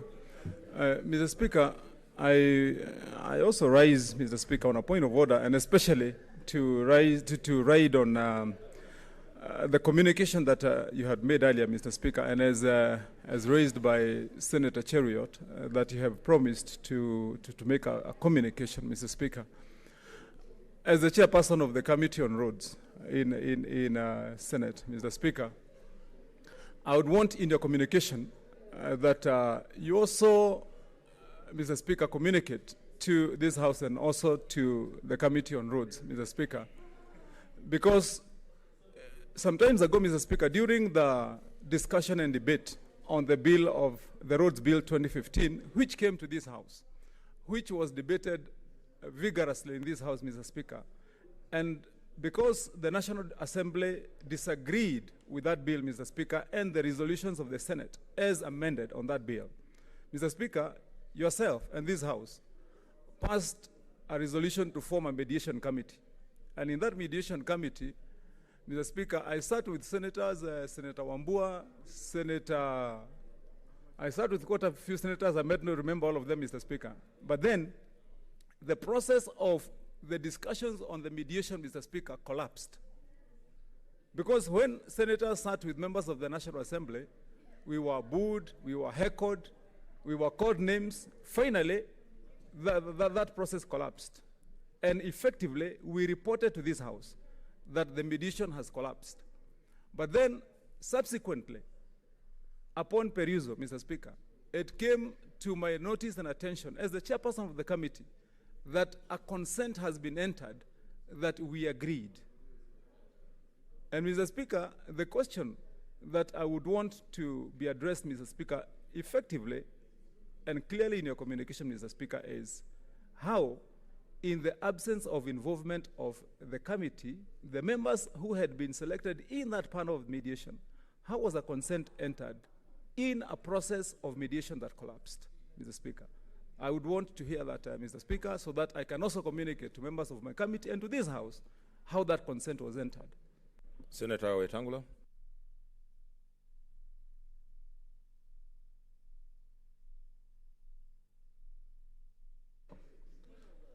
First, I want to thank the Senator for Kericho for raising this matter, and equally for the Senator for Siaya for offering an explanation.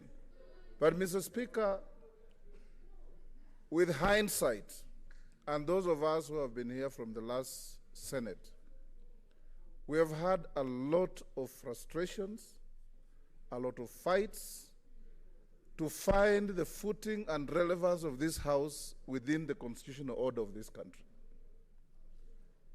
We have gone to court in the last session, Mr. Speaker, and we made some milestone in the Supreme Court advisory. I want to urge the leadership, Mr. Speaker, because they lead the House, and the entire House is the client of Senator Omugeni and other lawyers that have gone to court, that given what we have gone through, in fact, if there was any intention to file a consent tomorrow, it should be deferred. So that, Mr. Speaker, if any such consent is entered, it must bear in mind, and we need to see the draft amendments of the standing orders of the lower house that have been an impediment to these processes, so that we satisfy ourselves that in fact that amendment is within the letter and spirit of the consent we are entering. If there is any change in our own standing orders, we need also to satisfy them in the same manner. Then, and only then, Mr. Speaker, should we consent to anybody going to file a consent on our behalf. Before we went to court, Mr. Speaker, you remember we had a serious kamkunji where everybody spoke and everybody's opinion was taken on board before we walked all the way to Miliman Law Courts. I sympathize with some of our colleagues who had difficulties walking, but we still reached there, like the distinguished Senator Millicent Omanga. Mr. Speaker. But, Mr. Speaker,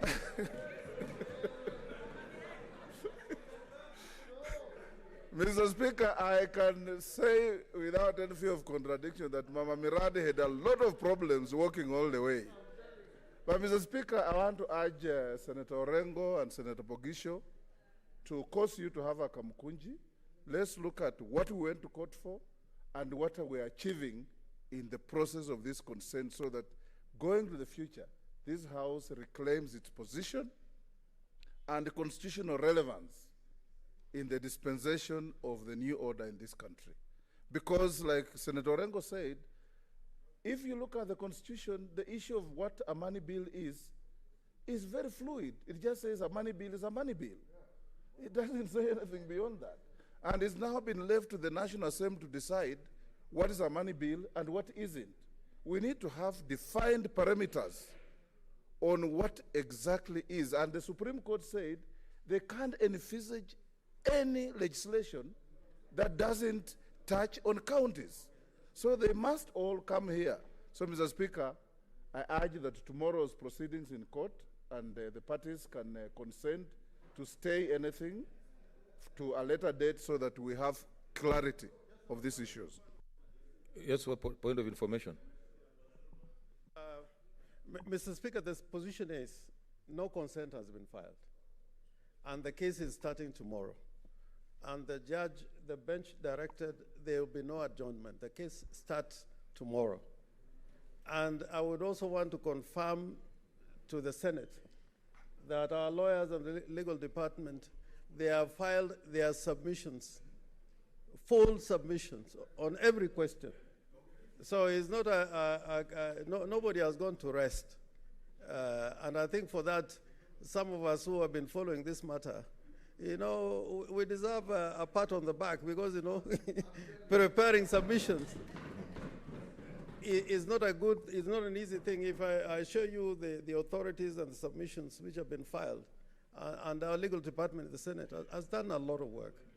So I would say now that the consent has not been filed, let people come to court tomorrow, because the judge said there is no adjournment tomorrow. You must argue that case tomorrow for 2 days.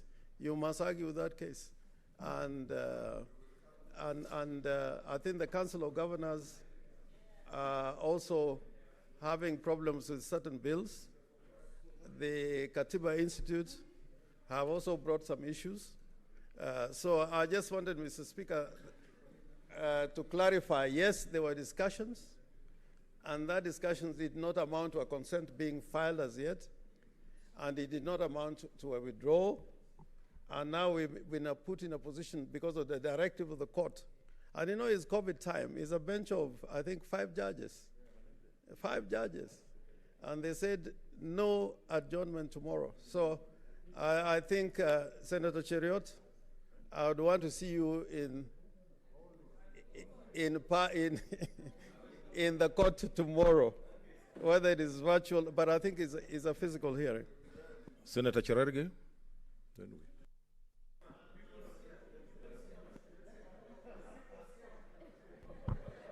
Thank you, Speaker, for this opportunity.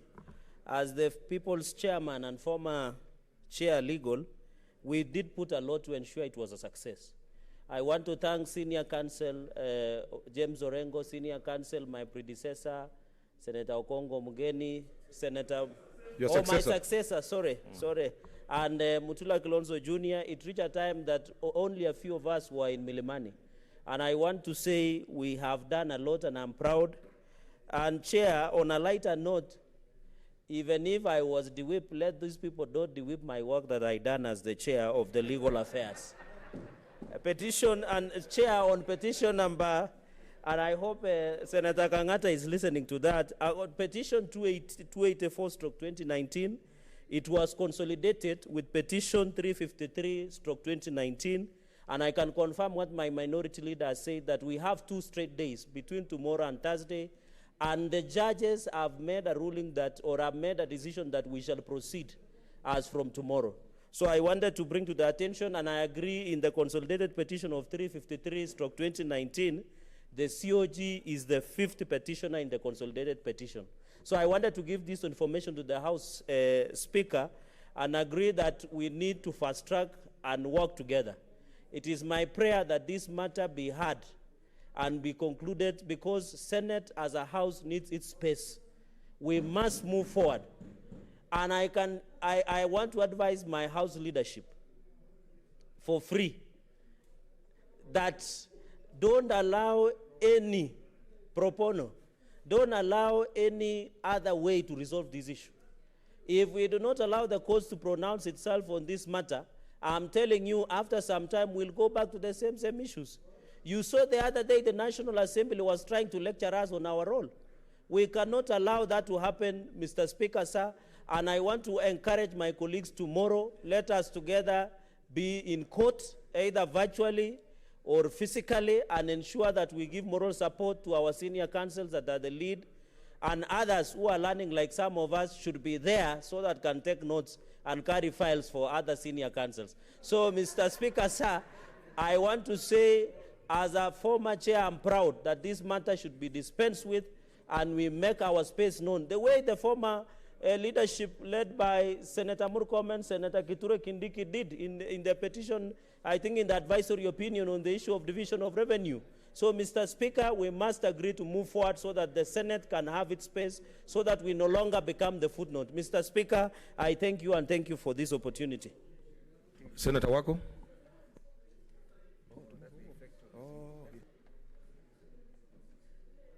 Yeah, thank you very much.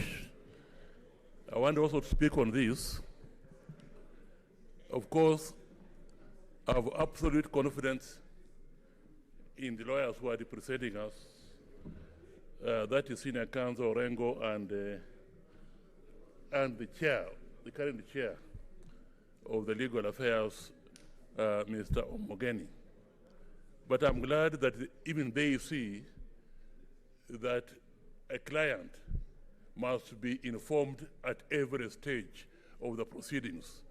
And they have agreed to inform us because we are the clients. But, Mr. Speaker, so I want also to mention two things.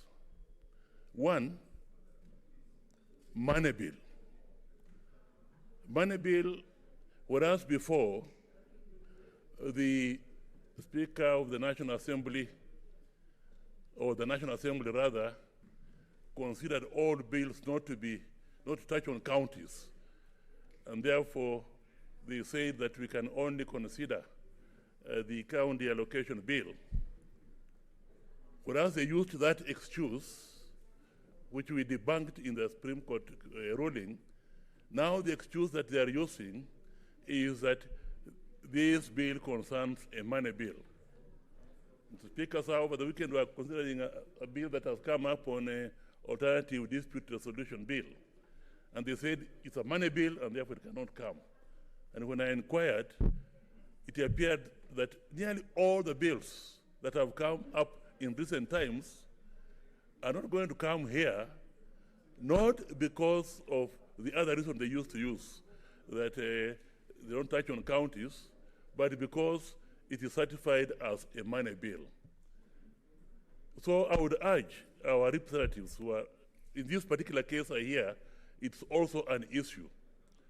If you can also focus on trying to get as much as possible a similar agreement that you have reached on these other issues of the consent between the two speakers, on the issue of the money bill, you would have preserved the position of this Senate in the legislative process. Mr. Speaker, sir, I had a very young senator called Olekina saying that we young ones, we are here to preserve the future, but let them also know that you are where you are now because we old ones were there at the very beginning. Mr. Speaker, sir, I can say without any fear of contradiction that had we, the old ones, not taken appropriate action during the first term, you will not be here as a Senate. You will not be here as a legislature. You'll be legislating only on one item, and one item only. But because of the action we took, you are where you are. We went to the Supreme Court under my watch as the chair at that time, supported by the chair of devolution, Mukomen and others. We all, and the Speaker also, even the Speaker, we went to the court and said, it is a matter of life and death for us. It's a matter which concerns our mandate as a legislature, and therefore we put, without considering party affiliation and so on, we are all one as senators. And in fact, I remember saying so at that time that I just hoped that the Senate will continue to have that spirit when we are here of just being senators rather than acting according to the party affiliations. So you young men know that we contributed, and we continue to contribute. As you can see, Orengo is contributing on this matter, Omogen is contributing on this matter, not just young. But please learn first, because we are soon going away, so you learn first from us when we are still around. Finally, Senator Mutula Kilonzo Jr.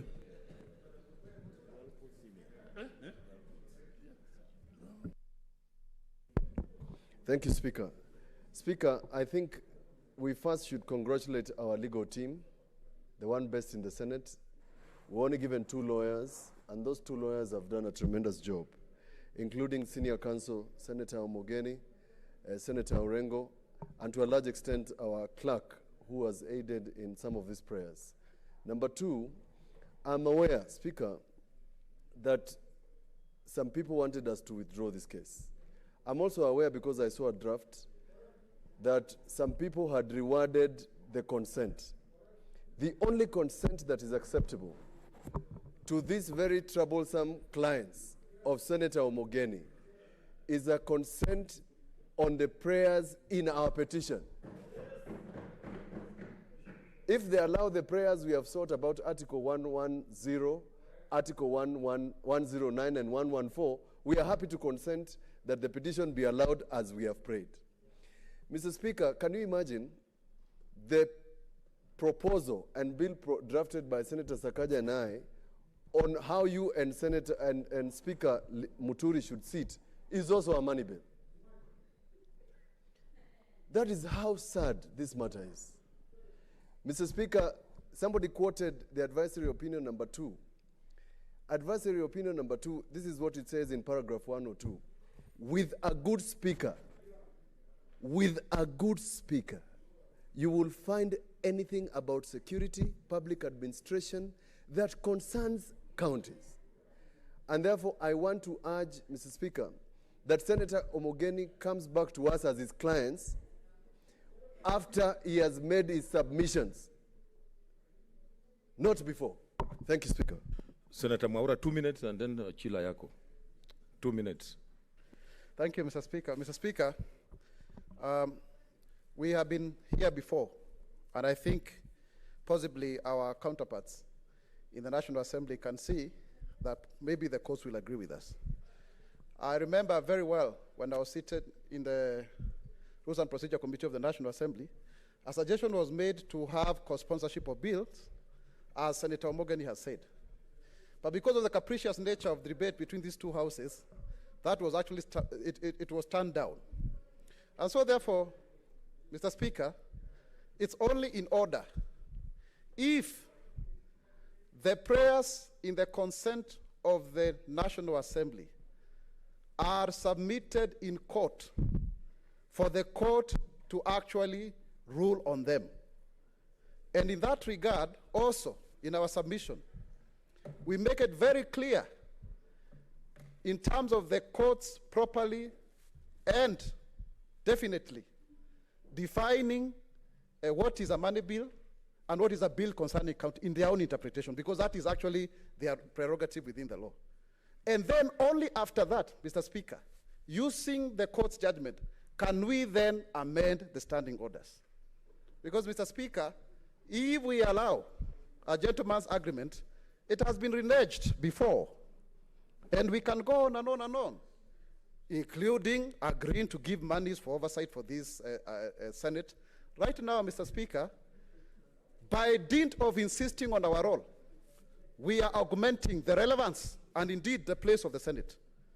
And so therefore, any consent thereof, even when it is coming on the heels of the division of revenue, the current third generation formula as per Article 203, 204, I think it is important that we allow the courts to rule on this matter, and then now we can come back and argue on a gentleman's agreement. We cannot trust people who before have actually reneged on what we've agreed. Mr. Speaker, I support.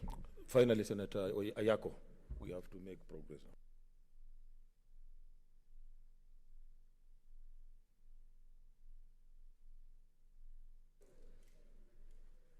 Thank you, Mr. Speaker, for giving me an opportunity to make a few remarks on this matter. Mr. Speaker, I have not robbed for a long time. It was regarding this matter that I decided to look for my robe and go to court under the leadership of our minority leader and, of course, the lead counsel, Senator Omogeni. I think I want to congratulate them for standing firm. I want to state, Mr. Speaker, that my reading of the behavior of the National Assembly and its leadership is it's too little too late. Mr. Speaker, there is a remote appearance of goodwill on their part, but it's not backed with honesty and action. And I want to say that because if you look at their submissions, and I've looked at them, the submissions run contrary to an admission that they have been unfair to us. Number two, Mr. Speaker, if you look at the recent behavior of the National Assembly leadership by declaring some of our bills that they are money bills, it appears that if we do not have the force of a full judgment of court, the consent that we are looking for may smell rosy, but may be full of thorns. So I want to agree with my colleagues who are of the view, and I'm of that view, that if there is any consent to be entered, let it be in the words and spirits of the prayers that we made in court. Anything that is less than that may be deceptive, may be intended to lull us to sleep. We know where we came from, a situation of desperation where senators were marching on the streets. Senators are not supposed to march on the streets. We are supposed to legislate here, and we are supposed to negotiate and compromise here. So I want to conclude by thanking the team that has started this matter in the earlier Senate, and the team where I fall in that has continued in this matter. But let the consent reflect the prayers we took to court. Thank you, Mr. Speaker. Leader of Majority.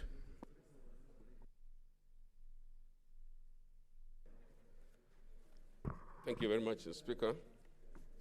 Speaker, I think just to support, I don't know how we got there, but just to support the idea, Mr. Speaker, that the leadership plus the Speaker of this august House cannot betray their members. And so, Mr. Speaker, the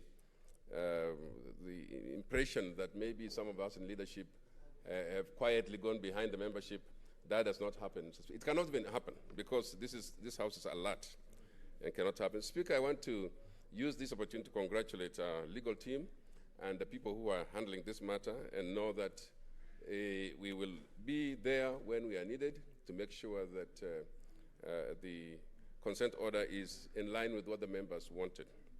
Speaker, I earlier on rose to ask for for an adjournment. And Mr. Speaker, when I asked it in the manner that I did, you can tell, Mr. Speaker, that a number of our members were provoked.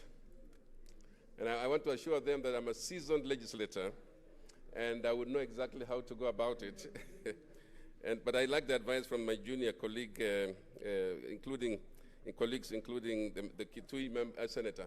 They can also begin to advise us on these matters. Speaker,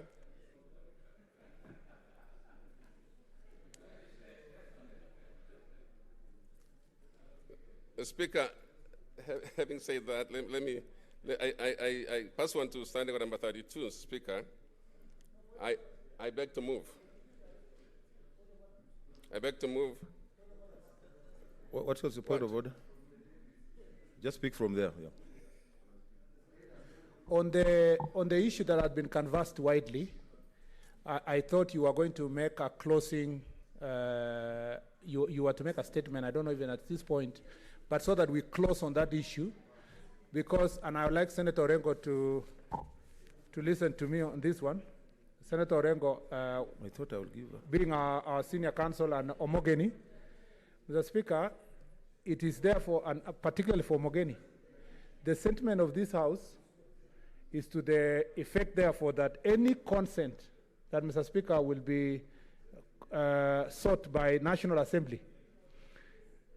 Am I, in order to say, summing up this process, the House has concluded that the proceedings should progress tomorrow, like it should, the highlighting of the submissions, because I think that was supposed to be done tomorrow, and that we will not continue pursuing that consent that is being sought by National Assembly, particularly because, Mr. Speaker, I should have disclosed further that I know the terms of the consent, that Mr. Speaker, have been proposed by National Assembly, and this House has made a resolution, and members have submitted that we cannot trust a situation where we are going to file this consent and then withdraw the main petition.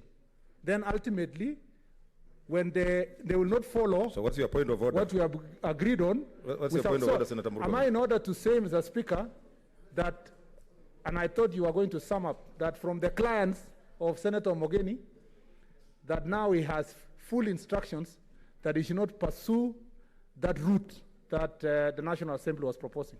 Okay, I think they have heard, and you remember, originally this was a point of order, and Keriot was asking me to include in my communication when I address the House next. But I think they have heard what we've said. I'll also put it in my communication. Yeah. Mr. Speaker, pass one to Standing Order 32. I beg to move that the Senate do now adjourn. The Speaker, this is to allow for members to retreat into a Kamukunji, Speaker, or a meeting, an informal meeting, to hear a report or get a report, Mr. Speaker, on the basis of the negotiations that have been going on about the third generation formula, Mr. Speaker. Mr. Speaker, what happened was we left here the last week is that, Mr. Speaker, the committee of 6 and 6, the 12-member committee, at that point, Mr. Speaker, agreed and asked the leadership. They asked us, challenged us, Mr. Speaker, to go and meet with the executive and to be able, Mr. Speaker, to see if some extra monies can be given to add to what has been given so that we can now formulate afresh how to divide this money among counties. And so, Mr. Speaker, it's just for us to go and get that report back because this happened and we have a report to give. And so I do not want to belabor the point that we will then move into a session where you allow us to move into a session where we can informally discuss this matter. So, Mr. Speaker, I beg to move and again ask Minority Leader to second. Thank you.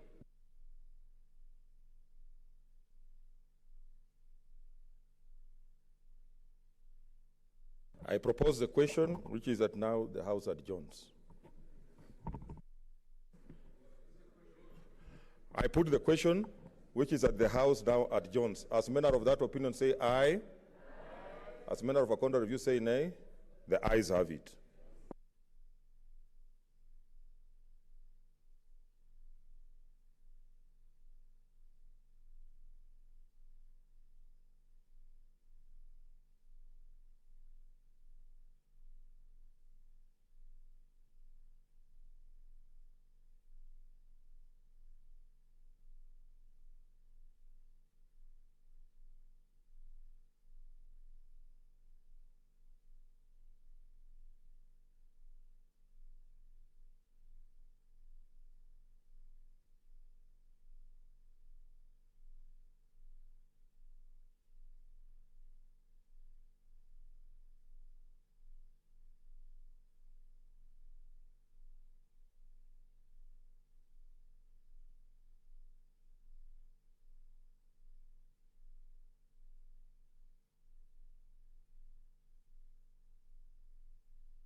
Tonight on KBC Channel 1. Get out of here!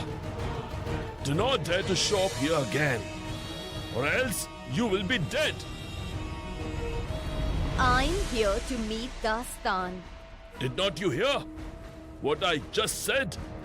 That Khurasans do not snitch against each other. My son hasn't done anything. So what if he is regent?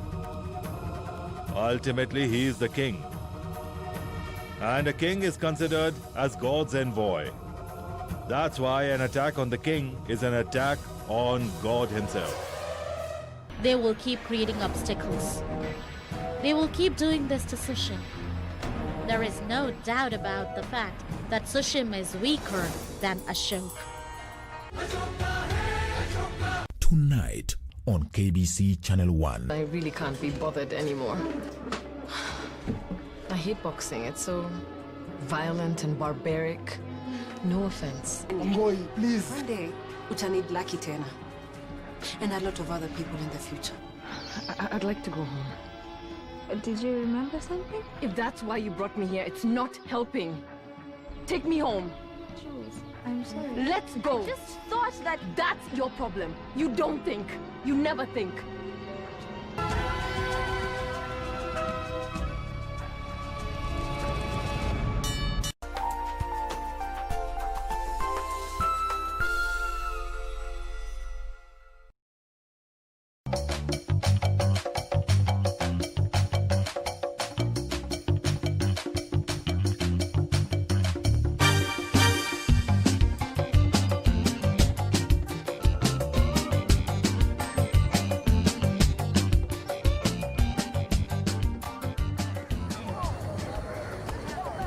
Kenya's coastal region is endowed with beautiful scenery and other natural resources that make it a preferred destination for both local and foreign tourists.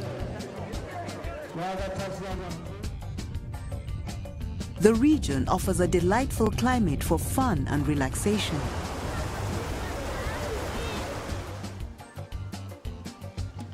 The region has 6 counties, namely Mombasa, Kilifi, Kwale, Lamu, Taita Taveta, and Tana River.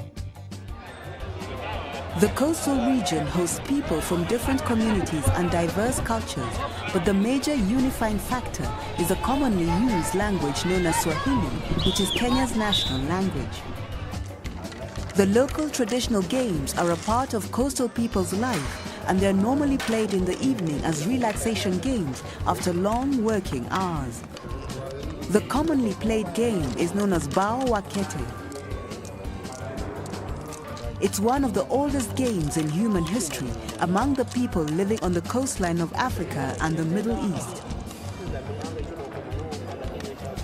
It is played on a basic board of 4 lines of shallow holes.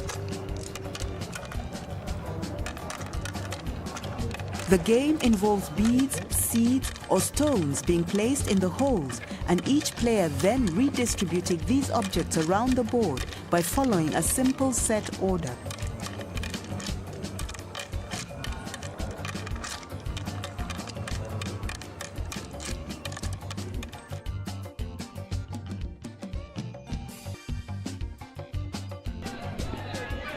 Donkey racing is one of the fascinating sports in Lamu. It has been in existence for many years. These creatures are a ubiquitous symbol of Lamu.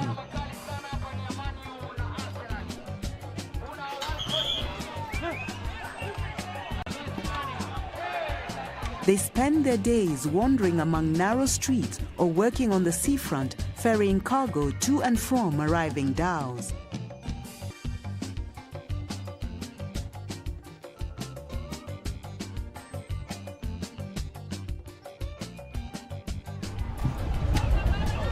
To preserve and encourage the art of dhow sailing that is now being threatened by the emergence of speedboats at the coast and especially in Lamu, dhow racing has been included in competitions during the Lamu Cultural Festival, famously known as Maulidi.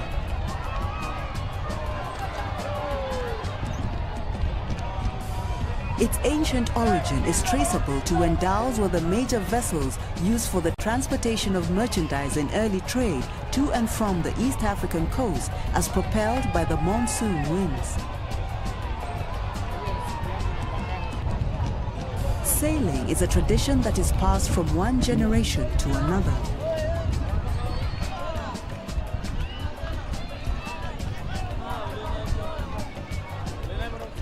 The town's finest dhows are selected to compete and race by sailing through a complicated series of buoys combining speed and maneuvering skills.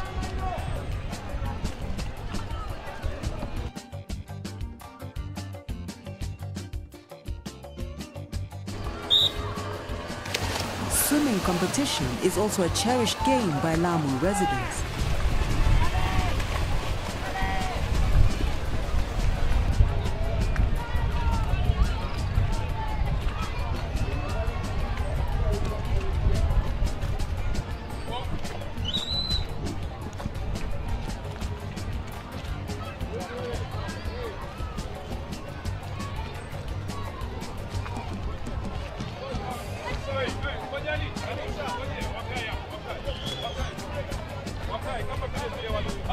The Indian Ocean makes a fantastic place for all sorts of water sports with abundant sea life, colorful coral gardens, and warm temperatures to spice up the experience throughout the year. The common water sports at the coast are windsurfing,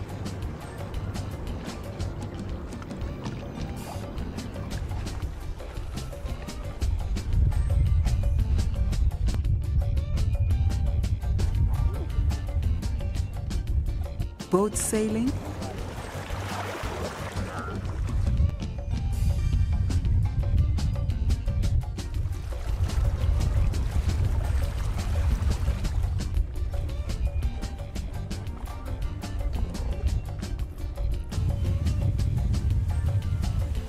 kite surfing,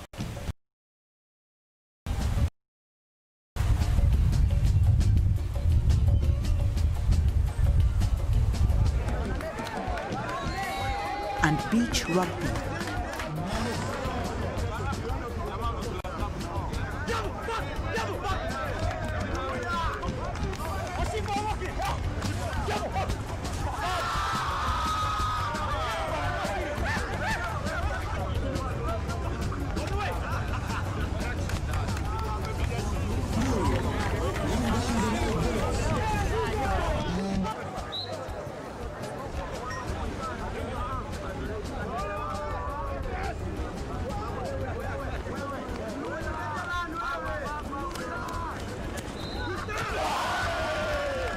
I'm originally from Australia, but I live in Nairobi. I come to Diani maybe 5-6 times a year. This is my first time playing in a rugby tournament here, but I can't imagine anywhere else in the world more beautiful than this to play rugby. And Kenya has some of the most beautiful beaches that I've been to, and I've been to quite over 20 countries in the world, and I've travelled quite extensively. The people here is a mix between Kenyans and expats, and it's just such a beautiful environment. I'm not really that fit, I don't play sport that often, but I'm really enjoying this tournament. We've still got two more games to go. And also they have kite surfing here, there's jet skis, you can do skydiving, which is excellent, and the views are just incredible and out of this world. So I encourage everyone to come to Kenya and experience it for themselves.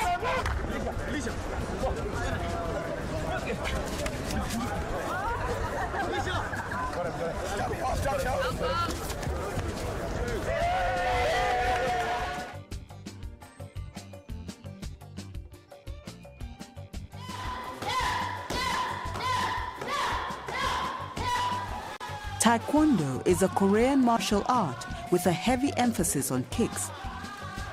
It was developed during the 1940s and 1950s by combining various Korean martial arts such as karate and Chinese martial arts.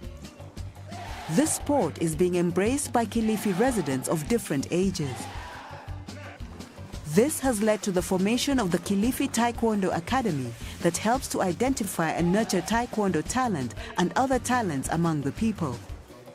Nilianza mchezo wa Taekwondo 2003 nikiwa class 3. Kitu kilichonifanya nijiunga kwenye mchezo ni upande wa discipline. Nilipojiunga kwenye mchezo nikarekebishwa na mpaka sasa najikuta niko sawa. Nilianza kuwa sasa kwa vizuri kwenye taekwondo na nikaanza kuwakilisha jimbo langu mahali tofauti tofauti mpaka nikawakilisha Kenya sehemu tofauti tofauti ikiwemo Rwanda 2009. Sasa maana yangu mimi ni kuendeleza kucheza taekwondo na nicheze Olympic level kulingana na support ya coach wangu na Ministry of Sports, labda tusaidia uwezo wa fans kwa sababu challenge kubwa tuseme ni fans, na mimi nitafikia malengo yangu ambayo nataka.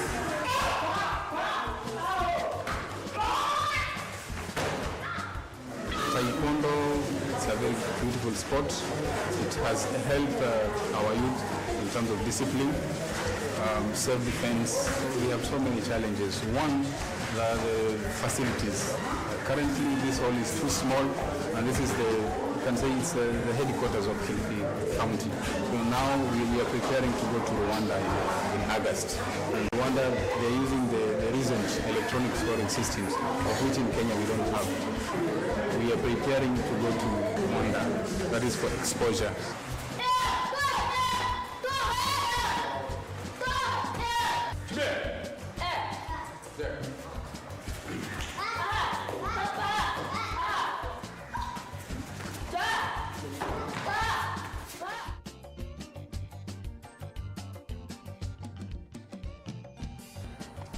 Baseball is a bat and ball game played between two teams of 9 players each who take turns batting and fielding. The game has created interest among young kids in Mombasa and is picking up in other areas. This is expected to help in the development and promotion of the game across the country, therefore enhancing competition among baseball players nationally and eventually on the international level. Sasa hivi ninakaa miaka 10 tangu nicheze mchezo. Katika timu ambayo ilikuwa inatakana tuform as za Kenya, twende South Africa. Ikawa niko na pepa. Shuleni nilikuwa form 4. Pale ndo nilivunjika moyo kabisa. Inabidi niachie game. Lakini baada ya miaka kadhaa ndo nikapata vijana. Ikabidi niendeleze kipaji chao cha baseball. Na hapa matumaini waendelee kucheza mchezo. Si mchezo tu unacheza kama favorite yako, ni mchezo na pia ni kazi. Unalipa sana mchezo wa baseball kadri unavyoenda na experience yako. Katika uwanja huu tuna challenges nyingi ambazo watu wapata tukiwa hapa uwanjani. Kwanza uwanja uko ni wa kampuni au refinery, inabidi tuombe kiwanja tuje tucheze. Saa nyingine wenyewe wanaweza hata kiwanja chao waone. The government, through the Ministry of Sports, Culture and the Arts, is encouraging and investing in sports to ensure that Kenya is competitive at a global level in all games.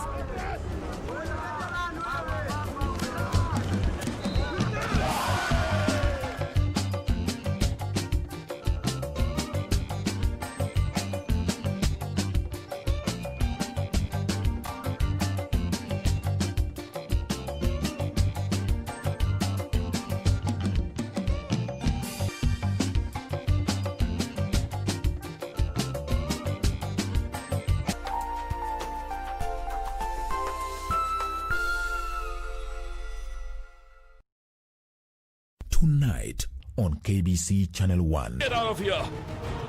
Do not dare to show up here again, or else you will be dead. I'm here to meet Dastan. Did not you hear what I just said?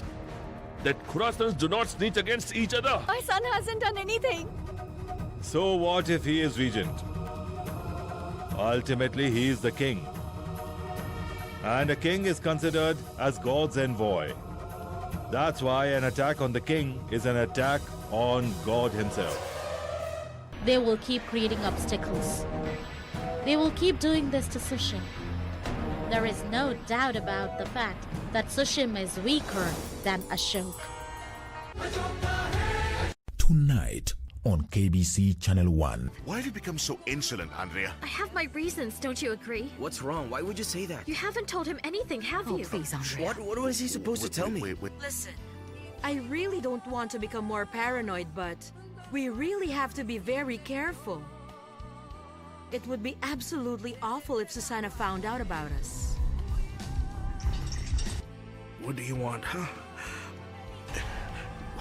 Why are you doing this? I'm the one that asks questions. If you behave, nothing will happen to you. And Sophia? What have you done with her? She's doing well. In Love with Ramon. Next on. Because your pocket could have deep of a nice. And we fall in love like we did before. I spy that you see something you might like. Won't you come over if you really feel it? Yeah, yeah. Giving you the best of me. Giving you the best of me.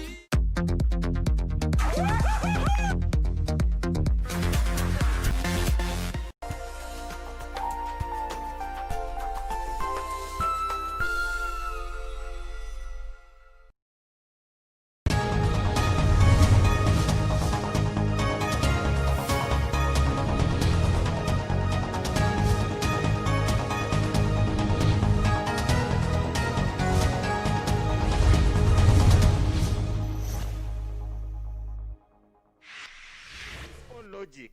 For trader in Funyula market, for trader in Sioport market, for trader in Ganga market, to expect him or her to pay the daily taxes or daily levies or charges, yet he receives no services at all. There is no water, there is no toilet in those markets, there is no electricity, there is no solar lighting. Honorable Speaker, indeed it is important that county governments become accountable to the people who elected them, to the people they serve, the people that pay taxes. Going to the particular bill, Honorable Speaker, I totally agree that it's important for us to harmonize the revenue generating procedures, for us to harmonize revenue collection and the rest. Devolution did not intend to dismember this country into 47 governments and one government to produce 48. We need harmonized so that we avoid a case of double taxation and double payment of levies. Honorable Speaker, Article 209 of the Constitution of Kenya empowers the local authorities to levy taxes in forms of property rates, entertainment taxes, and charges for the various services they offer. Schedule 4 clearly states the services the county government they ought to offer. It is conceivable that they ought to collect, to impose services or charges for the services they render. The elephant in the House, Honorable Speaker, is that there has been no transparent and accountable and verifiable process of collecting these services. As many of my colleagues have stated, and I've observed it in my county, many times revenue is collected and pocketed ends up in people's pockets. It is impossible to believe that a county like Busia, with the border point and all the activities that happen, that we are unable to collect a substantial amount of our revenue towards sustaining our activities. Honorable Speaker, when you look at clause 160,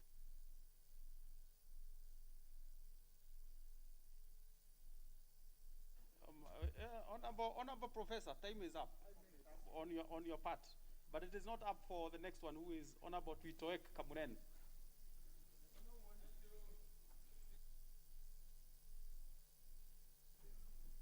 Thank you, Mr. Speaker, for giving me this opportunity to contribute to this particular bill. I'd like to say this particular bill is really exciting in that we have had a problem with counties in terms of revenue collection. I agree with the many members who have raised the issue that system collection in the counties is wanting. Basically, we really don't see what they collect. Most of them are in the range of 300 million or so yearly. And I would like to say that if this particular system comes to force, this issue of standardization may help in terms of seeing how each particular county is performing in terms of revenue collection. I know there's a lot of challenges in terms of the counties are really diverse. I heard of some of my colleagues are talking about chicken. Maybe in my constituency of Mogote, we don't deal so much with chicken. we deal with other aspects of domestic animals, maybe goats and cows. So in this particular case, this particular system should be robust to be able to allow a diverse kind of collection which can be done. But I think one of the issues which the counties are really suffering is the issue of the revenue from the national government. I think this animal called IFMIS is not really effectively working well. If you talk to many of the governments in the counties, they tell you that even the money we agreed to share, what we agreed to disperse to the counties, never reach there on time. It almost reaches at the end of the financial year, Mr. Speaker. And I think this is an area also where if we are going to demand that they also do well in terms of internal revenue collection, we also want to say that the Treasury should also up their game in terms of enabling the counties to receive their share on time so that they can actually execute most of the budgeted systems which they are put in place. I know we have a problem in terms of accountability. I think this has been raised, that even most of these revenues which are collected may be ending up in people's pockets. It may not be necessarily the governor, but also it could be other officers within the county. So, Mr. Speaker, I think this is an area which we need to take opportunity to bring some sanity into the collections of revenues in the counties and make sure that even what they are discussing today in the Senate, the issue of revenue, sharing of revenue, the money which has been allocated to them, I think they need to increase that percentage for those who are actually doing a good job in terms of revenue collection. Currently, they are put around 1%, but I think they could actually increase it so that there can be a motivation for the counties to bring in more revenues to the system. But I also think they should also think through carefully so that they don't be taxing women who are doing very small, subsistent kind of business in markets and all that. I think they just need to look at a bigger, to target bigger types of revenue collection, not targeting a small women and youths who are actually trying to survive. So in this particular case, I think as the committee look at it, I want to say that we support this particular bill, and also we also want to call on the government or rather the Treasury to also make sure that when the businesses which are going in the county, especially the issue of procurement, I think procurement is actually an headache, and I think it needs actually a bit of revisiting so that it's actually straightforward and easy to operate, so that the counties, when they procure, they are able actually to get the money or rather to pay the suppliers on time. With those remarks, Mr. Speaker, I beg to support. Thank you. Honorable Pukose Robert, member for Endebess.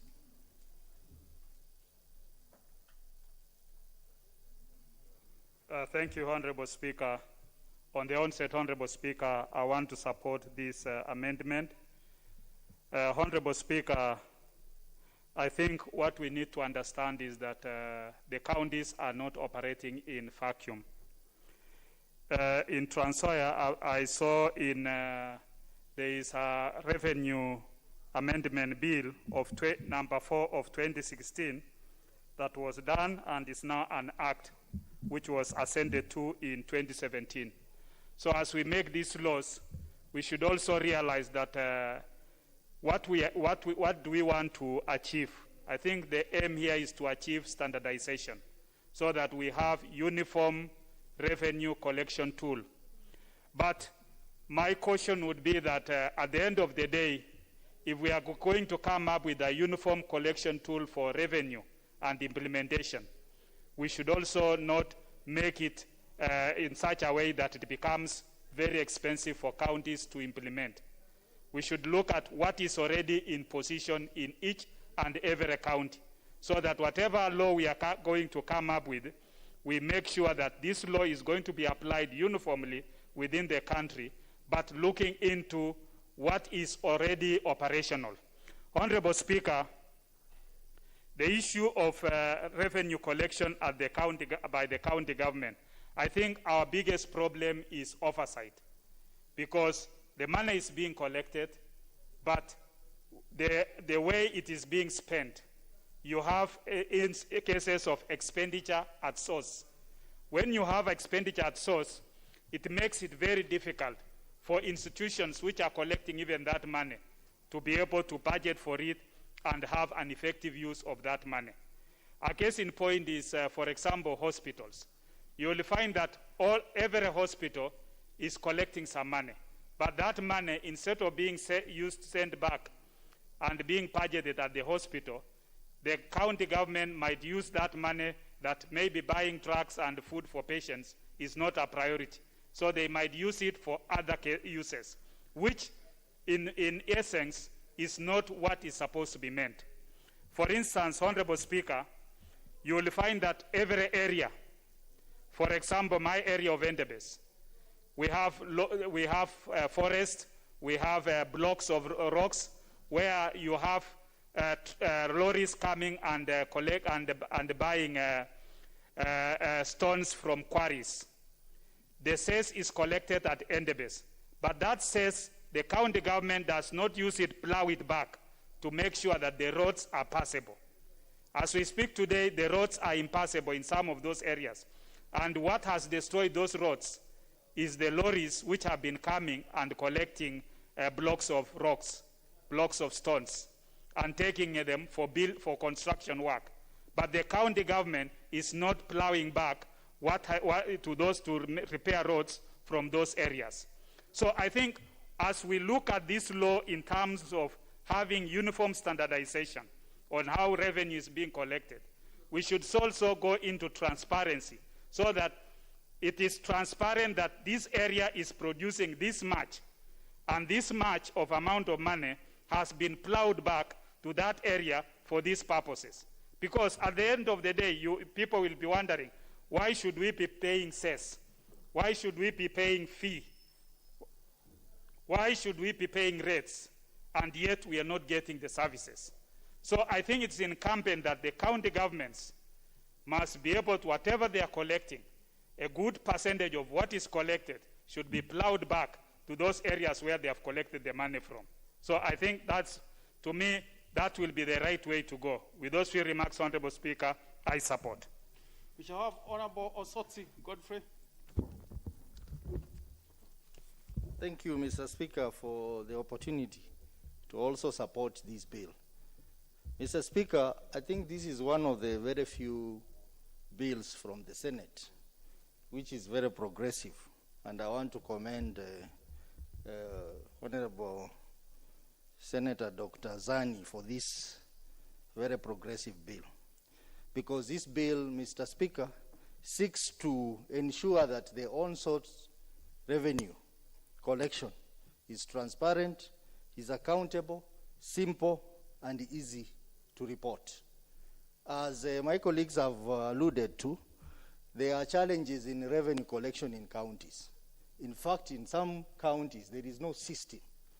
The whole thing is haphazard, and people collect money and just take it away. And that explains why local authorities, some local authorities were performing better than the county governments that we have now.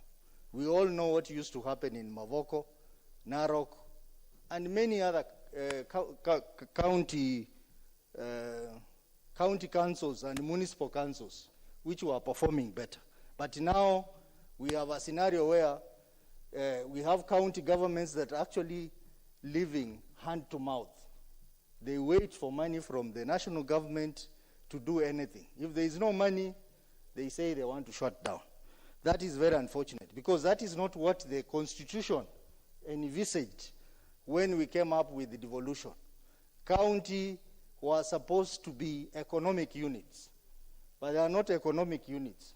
They are actually spenders of money from the national government, which is very unfortunate. So this system is very important, Mr. Speaker. But again, the role of Treasury, as per the Constitution, is to design and prescribe a standardized revenue collection system for use by the county government. So Treasury will be playing a big role by ensuring we have this standardization. But Mr. Speaker, when you talk about systems, we are talking about procedures, processes, but we are also talking about IT-based systems. If you go to the counties, the IT-based systems do not have the capability to provide the right platform for achieving what this bill is trying to achieve. So we are hoping that we will also have a process to ensure we have IT systems that are easy to integrate, and they are easy to monitor and easy to control. That will be very important. Mr. Speaker, even as we talk about the systems in the county, we should also talk about the systems at the national level. As an IT expert, Mr. Speaker, I can tell you, we have one system in this country called IFMIS, which is a fraud. As per the report, Auditor General report on the ICT audit that was done, a lot of gaps, leakages were identified. I am not sure those gaps and the leakages have been sealed, because it even allows multi-transaction on the same invoice. People have been paid multiple times from that system. The system is so easy to hack in. So I think this Parliament will help this nation by demanding for an audit of this IFMIS system, so that as we improve our collection system at the county, we also improve our systems at the national level. Otherwise, Mr. Speaker, this particular move is going to ensure increased transparency, because there will be less physical cash handling, which is a key contributor to revenue leakages. Mr. Speaker, I am also concerned that we also need to have a specific legislation on on-source revenue collection, so that... Honorable Osotsi, what is it, Honorable Wangwe? What is out of order? Thank you, Honorable Speaker. Honorable Speaker, our standing orders provide that every member shall be responsible for what he states. Is the member in order to confirm to us that, can the member confirm to us, as he has said, that if Ms. has paid and is a fraud and has paid various amounts to wrong recipients? Honorable Speaker, thank you. Honorable Sotsi, you seem to have more information. Mr. Speaker, if you listen to me very carefully, I made a reference to an audit report by the Office of the Auditor General in 2016 that made a number of observations and recommendation on IFMIS. And some of the issues that I've referred to were contained in that report. So my good friend, Honorable Wangwe, who by virtue of his office can access that report, which documents all the key leakages and all the inadequacies in that system, Mr. Speaker. Mr. Speaker, for those few remarks, I support. Let's have Honorable Manzo Kitonga, member for Makueni. Thank you, Mr. Speaker, for giving me an opportunity. As you can tell, Honorable Kadhuri, Manzo is on your side, from your side. You are saying this side. I am completely guided by this screen. When your time comes, you get a chance. Be sure. Mr. Speaker, my time, you know, he's been taken up. And I've been waiting since 2:30, Mr. Speaker. Manzo, please proceed. Thank you, Mr. Speaker. Mr. Speaker,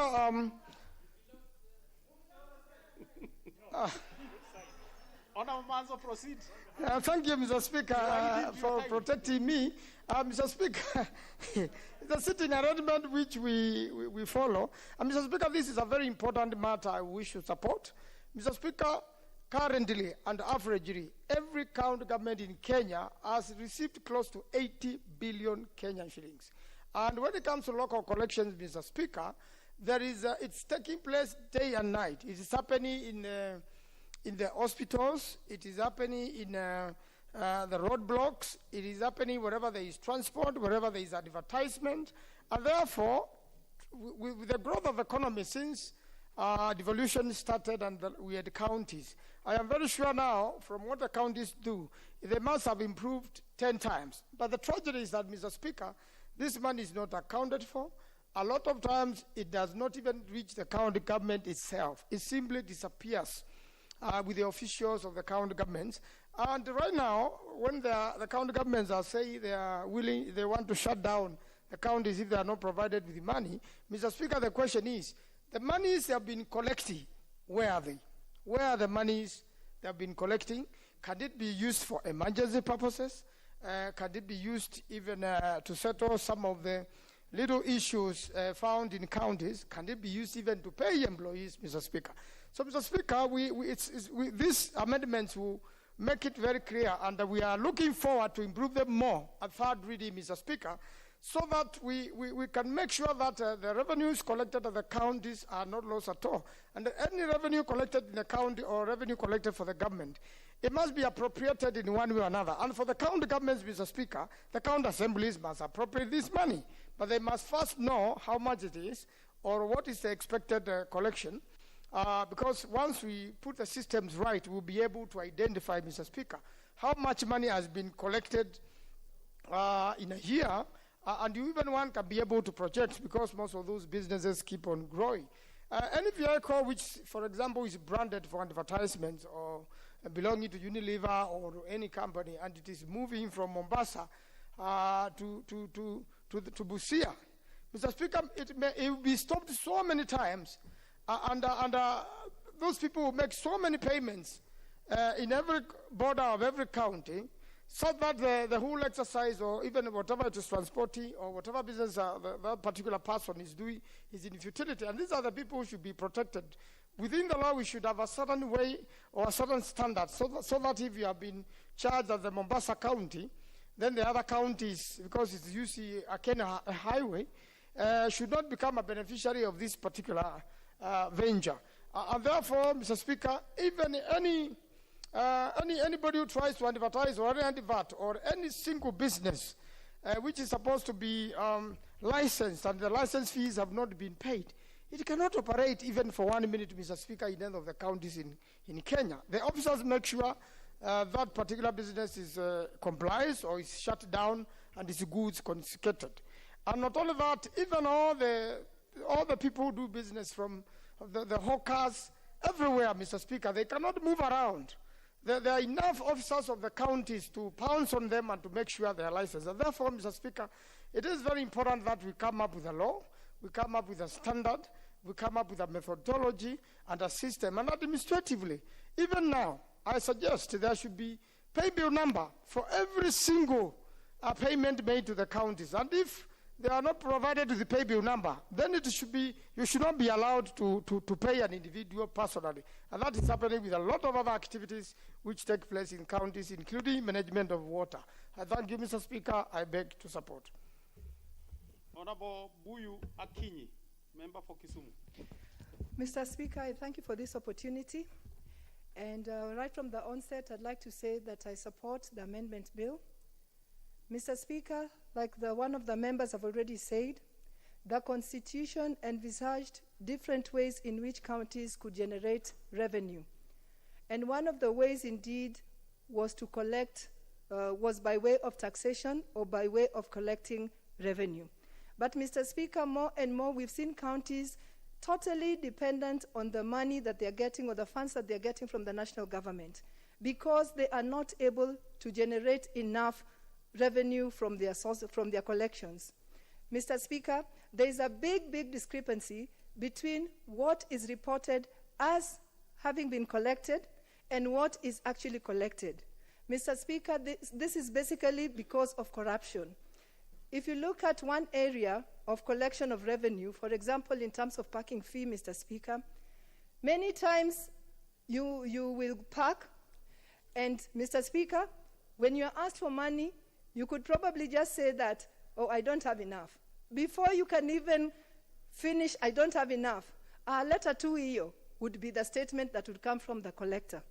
Mr. Speaker, when you have so many letter 2 in a day, that amounts to a huge sum of money, Mr. Speaker, and that money goes into the pockets of the collector. So that at the end of the day, what is actually reported as being collected is much less than what was actually collected. Mr. Speaker, if revenue is going to be the source of tears from members of parliament, Mr. Speaker, we must sort out this issue of revenue. And then I'd like to thank Senator Zani for coming up with this amendment, because it's going to be one of the ways in which we are going to help members of parliament and stop them from crying. It was disheartening for me, Mr. Speaker, to watch a teacher colleague of mine, a renowned playwright, shed tears because of revenue. And if these tears can be sorted out by good collection of revenue so that counties do not have to depend on funds from the national government, so that counties have enough to spend for other important and essential issues for their wananchi. We must sort this out. And this is Senator Zani's attempt of sorting it out. Mr. Speaker, if you have a uniform system of revenue collection, you'll have a very effective benchmarking system amongst the counties, because it will be easy to note that why is one county not doing as well as the other, yet they are following the same system. Mr. Speaker, it will be easier to tighten the loopholes or corruption loopholes that might be making that county not be as effective in revenue collection as the others. Mr. Speaker, with those few remarks, I support. Honorable Iringo Kubai. Thank you, Mr. Speaker, for giving me this opportunity to make my comments on this Public Finance Management Amendment Bill 2019. And Mr. Speaker, I will start by saying I support the amendment, and more so say that these amendments could have come as early as when we came up with the new constitution, which brought about the devolution, or brought about our counties. Mr. Speaker, first of all, let me commend the Senator Zani who brought about this, who thought about this one, and the committee which also addressed the same and gave it more teeth. Honorable Kubai, there are some two members there who I am not sure that is social distancing. They are but you can consort. You still consort Honorable Goge. There is no problem. Consort, but with the required distance. Thank you, Mr. Speaker. Mr. Speaker, as I was saying, the committee gave it more teeth, and for the benefit of members, we are just adopting this one in the Public Finance Management Bill, so that now this multi-agency team, which has already been suggested in the bill, should sit very fast and formulate now the laws and the proper act, so that it can be put into place.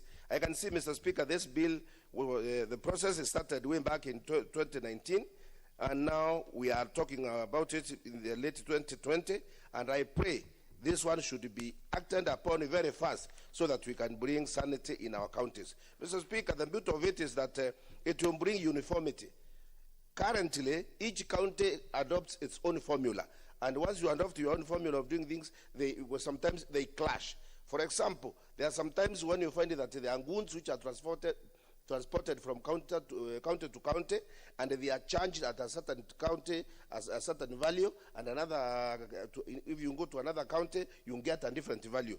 For example, Mr. Speaker, in the absence of these laws, you find that even sometimes you find even the governors or revenue collectors, they come up with rules overnight and they change things overnight. The other day when COVID-19 started, Mr. Speaker, a lorry full of miraa in Mombasa was being charged only 4,500.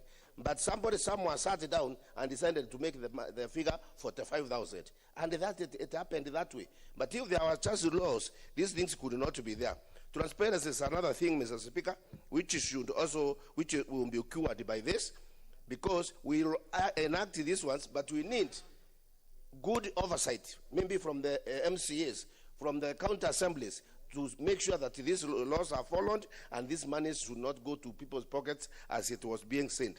Many are blaming the governors, Mr. Speaker, but I would say even the revenue collector himself or herself, the one who is charging the parking fees, the one who is charging these rates and the like, they pocket this money. Cartels have developed in our counties, Mr. Speaker, whereby even people have got their own breakdowns, and they go and bribe the attendants so that they can lock people's cars, so that that breakdown can be used to tow that car, and that person gets some money out of it. So all these cartels will be cautioned, Mr. Speaker.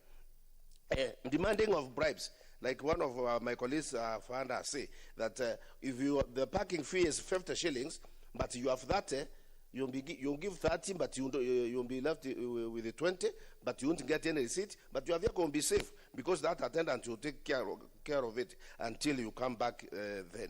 Mr. Speaker, we will enact these laws, but the mechanism of, the implementation is the honors of the task which should be done.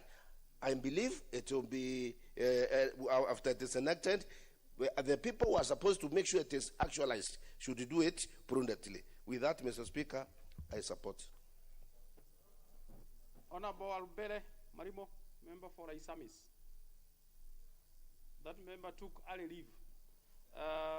Member for Nyando.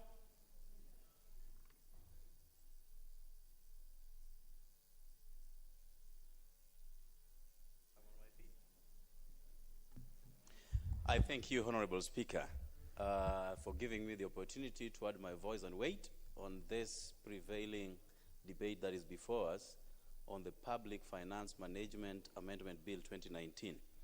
Honorable Speaker, firstly, this bill seeks to standardize revenue collection within our counties and at the same time enhance accountability. I think that is the overriding factor here. Mr. Speaker, it is a travesty that the defunct municipal councils and county councils, at the height of analog transactions, were able to mop up more resources for their respective jurisdictions, more than what the current counties, even with the benefit of digital platforms, can be able to collect. And therefore, this is a matter that we really need to quickly pass so that there is a level of transparency on these revenues going to our counties. Mr. Speaker, the lacuna of this law that is currently existing has only perpetuated financial probity within our counties. And that lacuna has become a double-edged sword, that it has made almost all governors, I think before December, will be operating from home if this is left unattended. I've heard some of them claim that they have been stopped into entering Canaan. Mr. Speaker, Canaan is meant for what we call character purity, or purity of character. The absence of purity of character, and on the flip side, is hell, or retention in Egypt. And that is why this law, I believe, will be able to help governors shepherd their transactions with a lot of transparency. And that will also help them, run the affairs of their various counties on a above-board platform. Currently, we are losing so much money. And you ask yourself why, Mr. Speaker. I heard the Council of Governors say that the prevailing quagmire, the gridlock around revenue allocation, will give birth to closure of counties. And you ask yourself, does it mean that only the shareable revenue from the national exchequer is what makes counties run? Can those monies that they mop up from their respective counties be enough even to pay salaries, much less engage in any development program? So this bill that I have reason to support is going to address some of these gaps, Mr. Speaker. It will also help them maximize collection of revenue that will allow counties to operate even if the national government will delay, like what we are witnessing at the moment. Mr. Speaker, the governor said that this gridlock can only stop service delivery. Yeah, we know, even in the United States, certain times the government closes down. But I think we have all the reasons to make our counties work, even outside the remissions from the national kitty. And hereby support this bill and thank Madam Dr. Zani, Senator, for coming up with this timely bill that will address the issues that bedevil our counties down there. And I thank you. Honorable Ole Sankok, David. Thank you very much, Honorable Speaker, for giving me this opportunity to also support this particular amendment bill. County Government Revenue Collection Public Finance Management Act Bill, Honorable Speaker. Honorable Speaker, and I want to congratulate Honorable Dr. Zani from the Senate for bringing this progressive bill, because this is one of the most progressive bills that we have received from the Senate. I want also to congratulate the chairperson of the Committee of Finance, Honorable Gladys Wanga, for taking it up so that we can be able to make sure that our counties collect enough revenue. Honorable Speaker, it is not that counties don't collect enough revenue, but the revenue is actually being diverted to other use. Honorable Speaker, there are a lot of fake receipts. If you talk of counties like Narok, Honorable Speaker, you will find the clerks on the ground who are collecting revenue from tourists have two sets of receipts, the genuine receipts from county government and the receipt books that were generated from River Road, Honorable Speaker. And from the normal eye, you may not be able to differentiate. So there is a lot of money that is being diverted. Actually, the fake receipt account for almost 70%. Honorable Speaker, the same with those who collect stones from quarries, those who collect sand from the sand harvesting areas of Machakos, Kajiado, and even Narok, Honorable Speaker. Honorable Speaker, our growth in counties, we are seeing the physical structures coming up.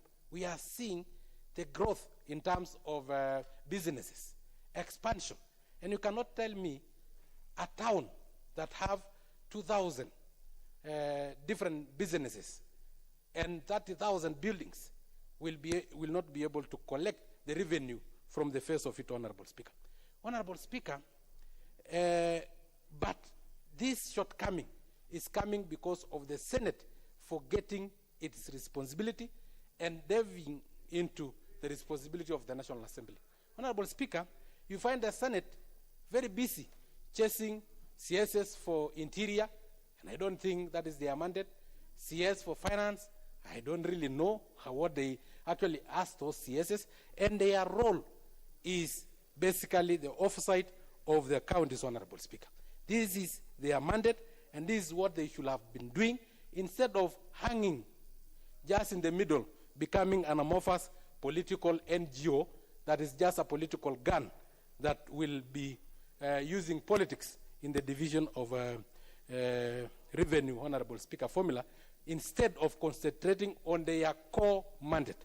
Honorable Speaker, this bill seeks to amend the Public Finance Management Act number 8 of 2012 to ensure that county government revenue collection system is developed by the Cabinet Secretary of National Treasury in consultation with county governors, that is the Council of Governors, Commission on Revenue Allocation, and Kenya Revenue Authority, Honorable Speaker. Honorable Speaker, when we have uniformity in the collection of this revenue, Honorable Speaker, even the confidence of investors, Honorable Speaker, will be raised, Honorable Speaker, because some investors have the same business across so many counties, and when the revenue from another county collection is different from the other one, they actually lose confidence, and we need that confidence for them to invest hugely in our land, Honorable Speaker.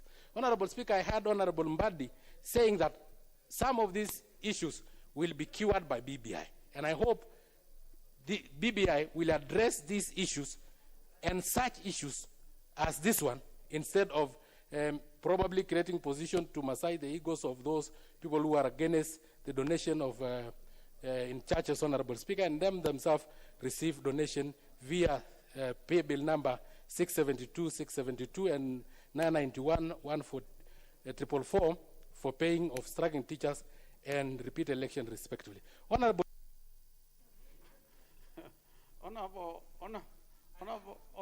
Sankok, your time is up, and you are moving on a tangent. Never mind. Honorable Martin Owino. 100